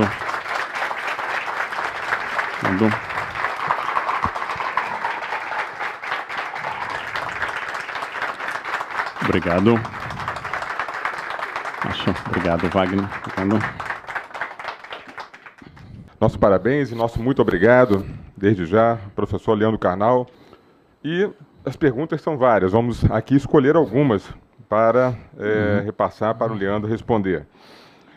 Pergunta de Alice Araújo, ela não diz de onde, Rio de Janeiro, pelo prefixo aqui do telefone, como eu posso fazer para sair da zona de conforto sem causar uma mudança brusca numa organização? Bem, a pergunta seria como eu posso fazer omelete sem quebrar os ovos, né? Sair da zona de conforto é provocar uma mudança brusca. O problema não está em mudança, está no brusca. Na verdade, a diferença entre remédio e veneno é a dose, como diz o fundador da homeopatia, Dr. Hahnemann. Por vezes, uma mudança intensa e imediata, ela provoca tantas reações que você é obrigado a retroceder. Eu recomendaria como estratégia, que talvez seja intuitiva na pessoa que pergunta, a grande estratégia de implementação de medidas que as mulheres têm.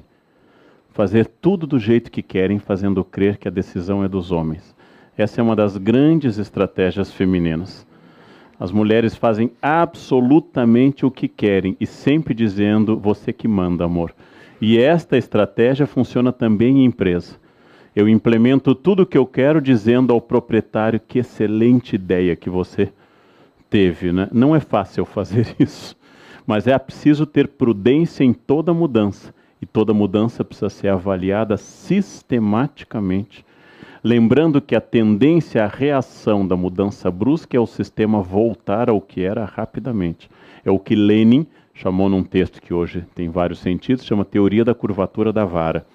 Para entortar uma vara curva, eu tenho que entortá-la para o outro lado.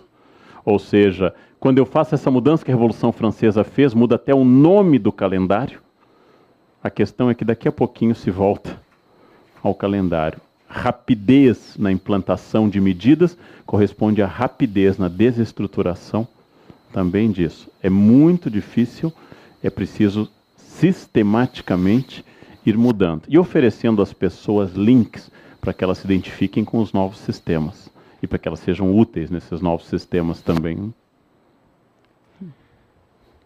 Uma pergunta de Ednei da Silva, da Faculdade Uniron, em Porto Velho. Como seria o Brasil se desde o seu descobrimento fosse governado por um administrador de fato? Eu tenho dificuldade com as partículas condicionantes, com o futuro do pretérito, que seria, ou com qualquer futuro, já que o historiador é um profissional do passado. Quem seria eu se eu tivesse casado com outra pessoa? É uma pergunta que vocês já devem ter se feito a partir de 12 horas de casados, né? O que seria se fosse outra pessoa? Não sei responder. Talvez tivéssemos outro tipo de problema. Vejam, por exemplo, um exemplo então concreto histórico. Faz quase 30 anos que a China é administrada por engenheiros. São quase 30 anos seguidos que os presidentes chineses são engenheiros hidráulicos, químicos e civis. A China tem uma objetividade administrativa muito maior do que o Brasil. E, ao mesmo tempo, ela passa por cima da questão da resistência humana e individual com uma violência total. Quando se fez a usina das Três Gargantas, maior hidrelétrica do mundo, os chineses anunciaram aos milhões de camponeses da região: a água vai subir, é bom sair. Aqui a gente levaria a discussão do valor justo, prévia indenização, o valor venal da terra. O chinês anuncia, ou sai, ou vai ficar figurando no filme Procurando Nemo. Ou seja, vai subir a água, vai subir e pronto. Então, eu não sei se o Brasil teria sido melhor. Eu desconfio de paraísos identificados a uma solução. O que seria o Brasil, governado por administradores, administrador não é igual e nem sinônimo nem de ética nem de eficiência. Se fosse, né, tirando os aqui presentes, se fosse, seria muito bom. Advogado, engenheiro, historiador e filósofo não é sinônimo nem de pensamento, nem de senso crítico, nem de liberdade. Bom, então eu não sei. Sei que quando um filósofo, Platão, que dizia que o mundo devia ser governado por filósofos, foi até a Magna Grécia, sul da Itália, e tentou implantar isso junto ao tirano Dionísio, foi um desastre absoluto. Eu sei que nem sempre o que eu planejo é aquilo que sai. Mas acho que faz, e foi dito aqui no início, faz falta uma objetividade muito grande. Eu não posso gastar mais do que eu tenho.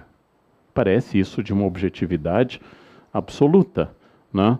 Eu posso cortar pelo menos uns 30 ministérios. Eu posso tornar mais exequível. Eu posso fazer isso. Isso é uma questão básica que uma dona de casa e um grande administrador sabem.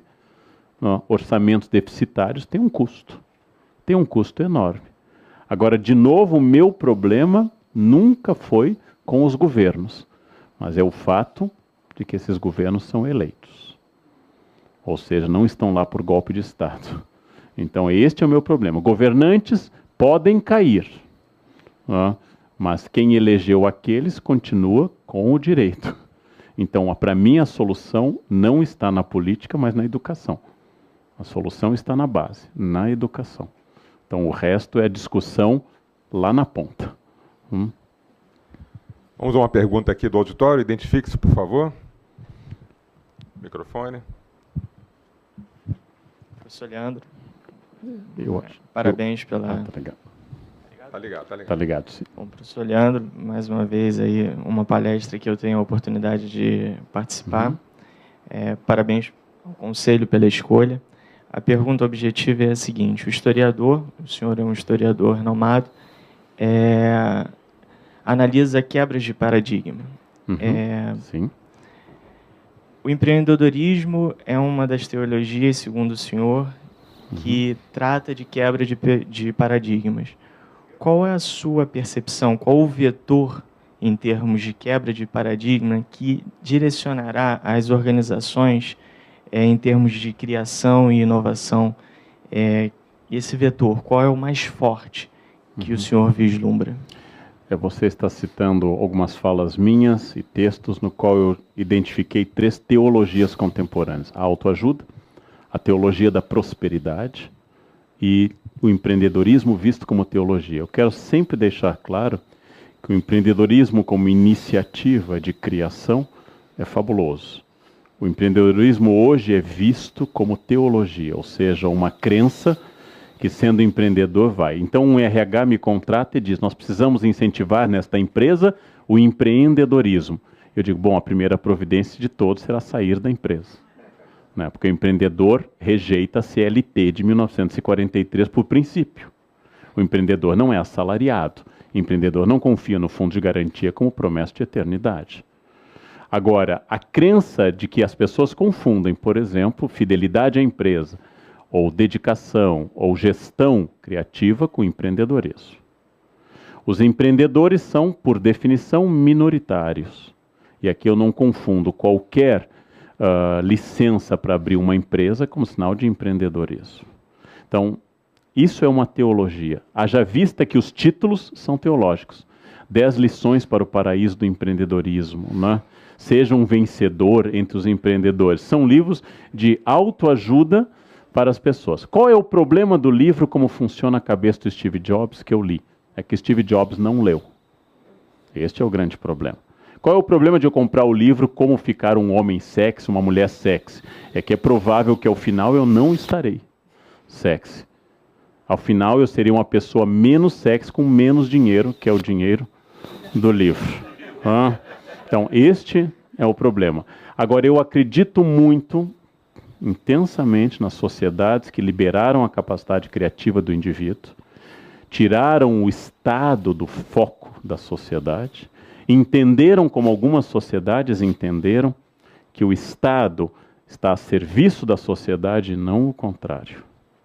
Entenderam que o Estado existe, mas existe porque a sociedade se defende, existe, é feliz e produz a partir de indivíduos, e não a partir do Estado, e nem a partir de abstrações possíveis. Então, eu acredito nas sociedades que liberaram o Estado, e liberaram o indivíduo para que ele pudesse se sobrepor a esse Estado. Acredito que, às vezes, o Estado tem que fazer ações que façam interferências na sociedade, mas elas têm que ser ações tópicas. Então, vou dizer uma coisa que geralmente não é popular entre as pessoas. Acredito que eu possa precisar, em determinada situação de miséria, ter que implantar uma Bolsa Família para uma comunidade em que a fome é uma realidade. Ali eles não vão estar discutindo planos quinquenais, eles querem saber o mês. E no momento que eu dou uma Bolsa Família, que é insignificante, é baixíssima, eu já tenho que pensar o que fazer para não precisar dar de novo. Então, acredito no passo seguinte. Para quem está passando fome, eu não devo falar de educação estratégica. Naquele momento, primeiro eu tenho que resolver o problema da fome, depois falar de educação estratégica. Mas acredito que quando eu transformo essa interferência apenas em moeda eleitoral, é um desastre. E ela é eficaz como moeda eleitoral. Então, acredito nas interferências do Estado. Acredito, inclusive, nisso. O empreendedor, onde ele mais faz falta no Brasil, é na administração pública. Onde ele mais faz falta, porque a privada está cheia. Meu Deus, faz falta disso, o empreendedor na administração pública. Quando o Estado Novo criou os cursos de administração pública nas fundações Getúlio Vargas, se mirava através do DASP e dos DASPinhos, se mirava isso. Não? Que tenha sido atingido ou não é uma outra discussão, mas é uma gestão eficaz, responsável, criativa. Quer dizer, se há 20 anos nós usamos os juros para controlar a inflação e não controlamos, não está na hora de ter outra ideia, né? Não é lógico ter outra ideia, depois de 20 anos tomando uma aspirina que não cura dor de cabeça, pensar, talvez tenha que trocar de remédio. Ou seja, é mais ou menos lógico. E o empreendedor faz essa pergunta. Né?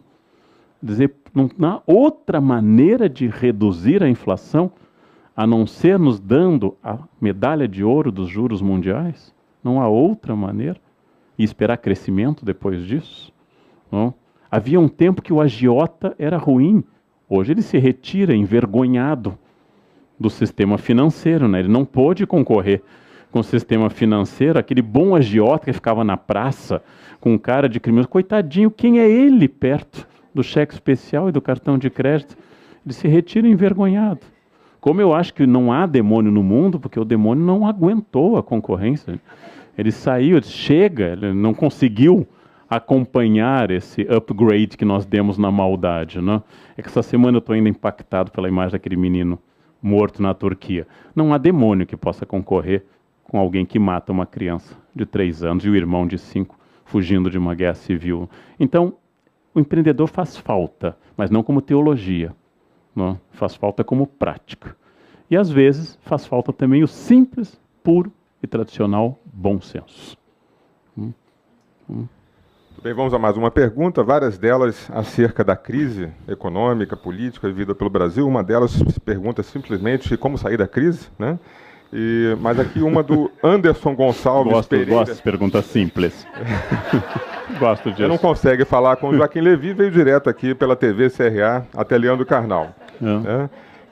Anderson Gonçalves Pereira, é do 6º período do curso de Administração Pública da Universidade Federal Fluminense, em Niterói. Quais são as suas perspectivas para o Brasil diante desse cenário de crise econômica e política? Bom, preciso dizer a vocês, jovens, que nunca viveram um cenário de inflação, por exemplo, ao contrário de mim, que cresci praticamente num cenário de inflação, que é preciso ter essa perspectiva de taxista. Tudo é passageiro. Tudo é passageiro.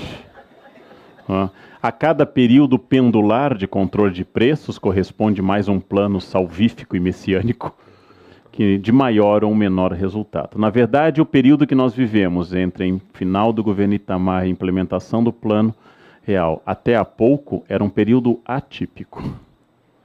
Era um período atípico.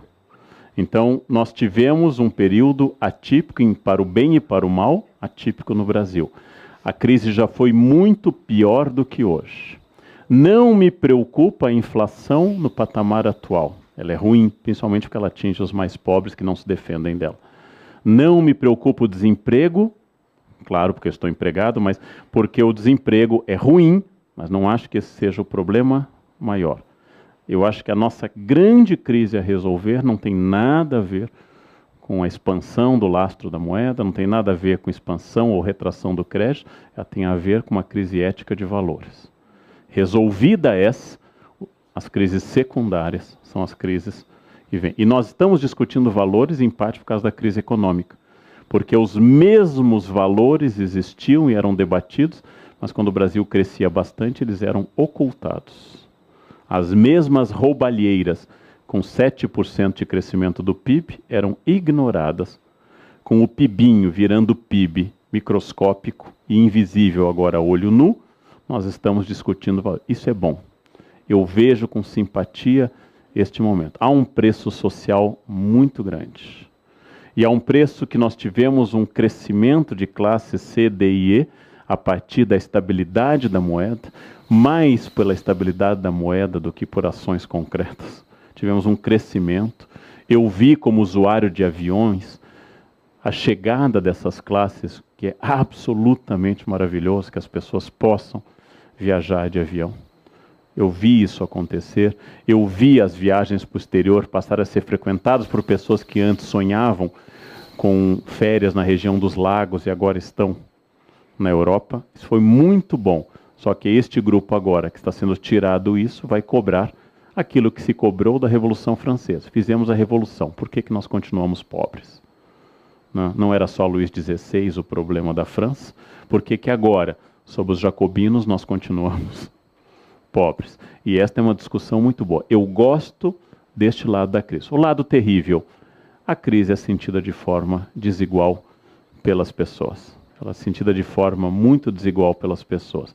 E abomino, detesto, é a coisa que eu mais odeio no Brasil neste momento, esse clima bipolar, absolutamente estúpido entre petralhas e coxinhas. Porque bipolaridade se trata no psiquiatra, gente. Bipolaridade precisa de medicamentos. Então você diz uma coisa, a pessoa já lhe acusa, sem pensar, sem matiz. O problema do Brasil não é este. O problema do Brasil não é essa bipolaridade. É só um momento de estupidez do pensamento nacional. Nós estamos muito burros no debate nacional neste momento. Muito estúpidos. Isso me incomoda bastante. Muito bem, uma pergunta da administradora Yara Resina, aqui da plateia, por favor. Então, o que fazer, que eu estava até começando a escrever aqui. Por onde começar quando um acidente, quer na vida pessoal ou na vida empresarial, ocorre e a pessoa tem que buscar uma mudança?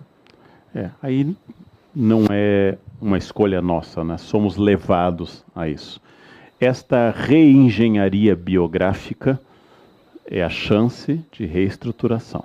Ela é custosa, ela é dolorosa. Tudo que não nos mata nos torna mais fortes, diz Nietzsche. Ela é custosa, absolutamente custosa. A todo momento aprendemos. Eu disse uma vez aqui na Casa do Saber, ao analisar o Hamlet, coisa que eu fiz um café filosófico também, que apesar de eu ler a peça Hamlet quase todos os semestres, há mais de 30 anos, quase todos os semestres, 2 a 3 vezes por ano, eu leio a peça Hamlet, eu achava que não tinha mais nada a aprender com a peça. Há 5 anos faleceu meu pai e eu vivi o que o Hamlet viveu, órfão. Mudou completamente a percepção da peça. Eu nunca tinha tido a experiência de perder alguém com este grau de intensidade. Eu tive que me redefinir no mundo, inclusive mais velho, porque quando perdemos os pais envelhecemos. Ficamos mais velhos, deixamos de ser filhos. É a situação que a gente tem até quando tem 80 anos. Se tem ainda pai, você é filho. E sendo filho, você tem alguém assim. Agora, fila andou e você está na frente da trincheira. Você passa a ser a geração mais velha. É redefinidor. Essa redefinição obriga uma reengenharia, quase sempre dolorosa, mas transformadora. Um desemprego grave, uma mudança biográfica, a perda de um ente querido, uma crise financeira global e assim por diante. Mas este é um momento, como eu dizia, no apogeu daquela grande crise 2007-2009, quando numa empresa de propaganda, o dono, uma personagem famosa, me perguntou: nós não sabemos se ano que vem nós vamos estar plantando figo em Valinhos. Valinhos é um município de São Paulo que se destaca pelos figos.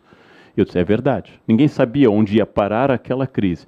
Mas é provável que se todos estivermos plantando figo em Valinhos, quem fala inglês vai plantar melhor, porque os maiores manuais de agricultura do mundo estão em inglês. Logo, eu não sei o que vai acontecer e nem o que pode acontecer num minuto que tudo muda. Mas eu sei que quanto mais preparo eu tiver em conhecimentos, habilidades, línguas e habilidades variadas, mais eu vou enfrentar essa crise. E se a crise for maior do que eu, não tem problema, eu vou morrer. Não é? E também estará solucionado. Esse é o lado bom. Esse é o lado bom, né? Os empreendedores morrem junto com os fracassados. O que muda é o meio. Ambos morrem. Todos morrem, menos Elizabeth II de novo. Todos morreremos um dia, né? Até a Hebe morreu, gente. Todos morreremos um dia. Niemeyer morreu, né? Espantoso. Já estava pensando ser marxista, porque aparentemente marxistas passam dos 100 anos fácil. Mas não há nenhuma diferença, porque todos morreremos. A única diferença está no meio. O que eu vou fazer entre agora e aquele momento, né? É isso. Essa é a grande diferença. Muito bem. Mais uma pergunta vinda aqui de Rodrigo Oliveira Silva e dirige a pergunta a Leandro e ao Wagner, né? A quem eu convido para aqui também compor, por favor. Por favor. É uma pergunta para ambos. Qual deve ser o perfil? Qual deve ser o perfil do administrador para vencer as crises atuais? Aí. De novo, eu fico muito preocupado da gente buscar alguém que seja Deus, que seja perfeito, né? O Bertold Brecht dizia muito bem na peça Galileu Galilei, né? Infeliz o país que precisa de heróis, né? Acho que o caso brasileiro é duplamente equivocado. Primeiro, porque não temos heróis. E, segundo, porque pensamos que precisamos de heróis. Portanto, quando se coloca a questão do perfil, é importante que a gente não perca a perspectiva de que busquemos nesse perfil alguém missionário, salvador da pátria. Nas eleições de 89, depois de um longo ciclo de ditadura, nós tínhamos 2 heróis, o Caçador de Marajás e o Sassamutema. A novela da Globo, na época, até destacava bem isso. Veja no que deu, tanto um quanto o outro. Portanto, quando você coloca em perfil, é preciso que a gente desgaste logo essa imaginação, essa perspectiva da busca do herói, né? Herói é aquele que quer ser quem é. Agora, o perfil do administrador, a primeira questão, acho que podemos extrair como uma das essências da palestra agora do Karnal, é entender, né, que a mudança é que é permanente. O processo de mudança é permanente. E como encarar essa mudança? Então, a gente muda e as circunstâncias nós mudamos com ele, né? Senão a gente fica, é preciso também, por outro lado, não nos esqueçamos, e Lampedusa que nos dizia, né? É preciso manter tudo estar, né? É preciso mudar para que todas as coisas fiquem exatamente como estão. Portanto, perfil do administrador. Acho que a capacidade que ele tem de decidir, né? A decisão antecede condicionação. Acho que um bom conceito de administrar é tomar decisões. O que eu vejo no nosso país é a característica dos seus gestores, que são tomadores de indecisões e não tomadores de decisões. Mas acho que a grande pergunta que as pessoas querem, a resposta que as pessoas querem ouvir é o Karnal, não é minha. Afinal de contas, não. É a grande estrela aqui e nós vamos aproveitá-la ao máximo. Por favor, eu sou Karnal. apenas, Wagner, mais brilhante que você. Isso é mais pela pele oleosa. A resposta técnica e boa tinha que ser dada por um administrador nesse dia. Mas eu diria para todos nós profissionais. O padre Simão de Vasconcelos escreveu, por sinal iniciou aqui no Rio de Janeiro, na sua grande obra, uma reclamação da sociedade colonial. No Brasil as pessoas são pouco repúblicas. Querendo dizer, nesse sentido latino, res publica, coisa pública, que no Brasil cada um pensava apenas em si, no século XVII. Cada um resolvia o seu quintal e não o coletivo. Eu diria a um administrador, a um professor, a um médico, a um gari, que o que faz falta para a gente é república. República implica, em primeiro lugar, igualdade. No início, o Wagner falava de prisão especial. Eu sou a favor dela, eu tenho doutorado, eu crio uma cela muito especial, just in case. Mas é claro, é um absurdo diante da ideia de isonomia. A pergunta, você sabe com quem está falando, só é plausível em casos graves de Alzheimer. Só é plausível nesse caso. Né? Você sabe de quem eu sou filho apenas em dúvida de paternidade. Em todos os outros casos é um atentado à vida republicana. Esta igualdade, aquilo que ora se atribui a Carlos Lacerda, ora ao vice Pedro Aleixo, a ideia de que em tempo de ditadura eu tenho medo do guarda, do delegado da esquina. As nossas pequenas autoridades, os síndicos que entram em reuniões como quem entra num concílio ecumênico, saudando, naquele ambiente pequeno e medíocre, o seu pequeno feudo, a ideia de distinção, a ideia que as pessoas querem espaço e privilégio, a complexidade das nossas filas, não? Quem tiver criança, deficiente, idoso, criança de colo, logo em seguida os portadores de cartão isso, cartão aquilo, cartão esse, logo em seguida, é tanta fila, com tanta distinção, fora aquelas que são óbvias, que são dadas pela natureza, da maternidade ou da idade, ou da incapacitação física, nós estamos criando tantos guetos, falta isonomia, falta igualdade, falta a ideia de igualdade. Esses dias minha rua foi interrompida porque passava um ônibus com um time. E os guardas pararam cada esquina para que o ônibus com o time abrisse como Moisés no Mar Vermelho o caminho. Que raio de sociedade é essa que dá um privilégio a um ônibus de um time para parar a maior cidade do país para que eles atravessem aquilo sem enfrentar o problema que o comum dos mortais quer? Num mundo cada vez mais de soluções de sem isonomia, como helicópteros, etc., a primeira lição da República é a igualdade. A segunda lição da República é pensar no bem público. Isso se quer do administrador, do gari, do professor e de todas as pessoas. Não é? E eu disse, quando vim aqui falar de ética, eu tenho um teste de ética que eu posso aplicar a qualquer pessoa para saber se ela funciona eticamente. Não é como ela trata o presidente da empresa. Se ela tiver um mínimo de racionalidade, ela vai ser educada. Se ela não for estúpida, ela vai ser respeitosa. Eu só testo a ética de alguém quando eu avalio como ela trata a pessoa da ponta da pirâmide baixa, como ela trata o faxineiro terceirizado com o macacão. É aqui que eu testo a ética de alguém. Alguém que eu não preciso tratar bem. É como eu testo a minha empregada e não o meu chefe. Este é o grande teste. Se você não for idiota, você será respeitoso com o juiz do Supremo em audiência. Se você não for um imbecil, você vai ser respeitoso. Mas não é só a ética, é seu senso de sobrevivência que está em jogo. Agora, como eu trato a pessoa que não merece, por exemplo, alguém que está na rua e não mereceria o tratamento respeitoso, como alguém que está na Cracolândia, ou um travesti, alguém que não merece aquilo e que exatamente por isso precisa mais do que... Esse é o grande teste.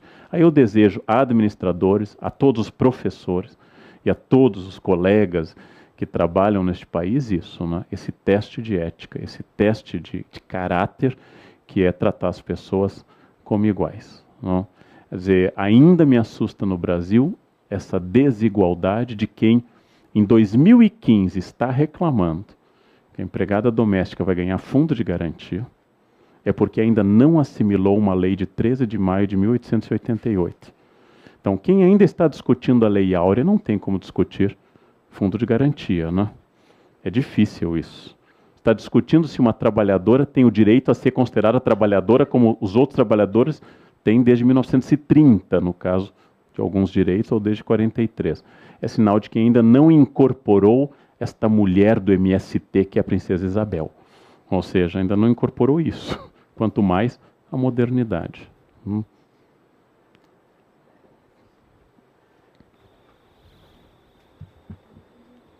Bem, pelo adiantado da hora, nós vamos caminhando para o encerramento, agradecendo a todos aqui presentes e a todos os internautas que participaram ativamente nos enviando perguntas, né, e esse número, essa quantidade de pessoas, 4.000 pessoas conectadas, representa bem o interesse de todos pela palestra, pelas apresentações aqui nesse dia 9 de setembro. E para as palavras finais, agradecimento e encerramento, professor administrador Wagner Siqueira. Acho que, certamente, a exposição feita por Leandro Carnal nos brindou e foi um motivo de grande satisfação nesse dia do administrador. Concretiza bem, né, durante toda a sua exposição, esse pensamento, essa necessidade de mudança, essas reflexões no sentido desse novo tempo que devemos construir e que começa a caminhar agora nos novos 50 anos. Mas comecemos fazendo a partir de agora, a partir de amanhã. E cada passo, assim como ele nos ensinou no chinês, que sobe a sua escada, o budista, né? Que sobe a sua escada em cada degrau, que a gente vá construindo passo a passo. Estamos efetivamente de parabéns, é uma conquista importante. Esses 50 anos é apenas simbólico, porque ele marca a regulamentação da profissão, mas Carnal se referiu à origem da profissão, como os técnicos de administração no velho DASP, que foi um órgão fundamental na estrutura da modernização do Estado brasileiro e também, posteriormente, na própria organização da administração em geral. Nos técnicos, aí, e não poderia deixar de lembrar aqui alguns nomes desses profissionais, como Belmiro Siqueira, Guerreiro Ramos, né? Que são figuras, né? Newton Corrêa Ramalho, Diogo Lordelo de Mello, nós temos tantas personagens, Luiz Simões Lopes, são pessoas que construíram essa profissão ao longo da origem, que transformaram o pensamento de uma república velha e tinham a dificuldade de, pensando o novo, pensando a transformação, conviver com o Estado ditatorial do Estado Novo. Como andar, como construir, como transformar a sociedade brasileira, garantindo a democracia num regime político, à época, bastante duro e bastante difícil, de origem também de grandes transformações. Portanto, nós subimos em ombros de gigantes. Precisamos agora continuar a partir desse patamar na construção desse novo tempo. Acho que a palestra de Leandro Carnal nos ensinou muito, foi muito enriquecedor e uma maneira muito forte, muito rica de efetivamente comemorarmos a data de hoje. Muito obrigado, acho que podemos encerrar com parabéns. Pode contar parabéns? Então vamos cantar então. Vamos dar uma parabéns para você nessa data querida, muitas felicidades, muitos anos de vida. Obrigado. Viva a administração e a administração.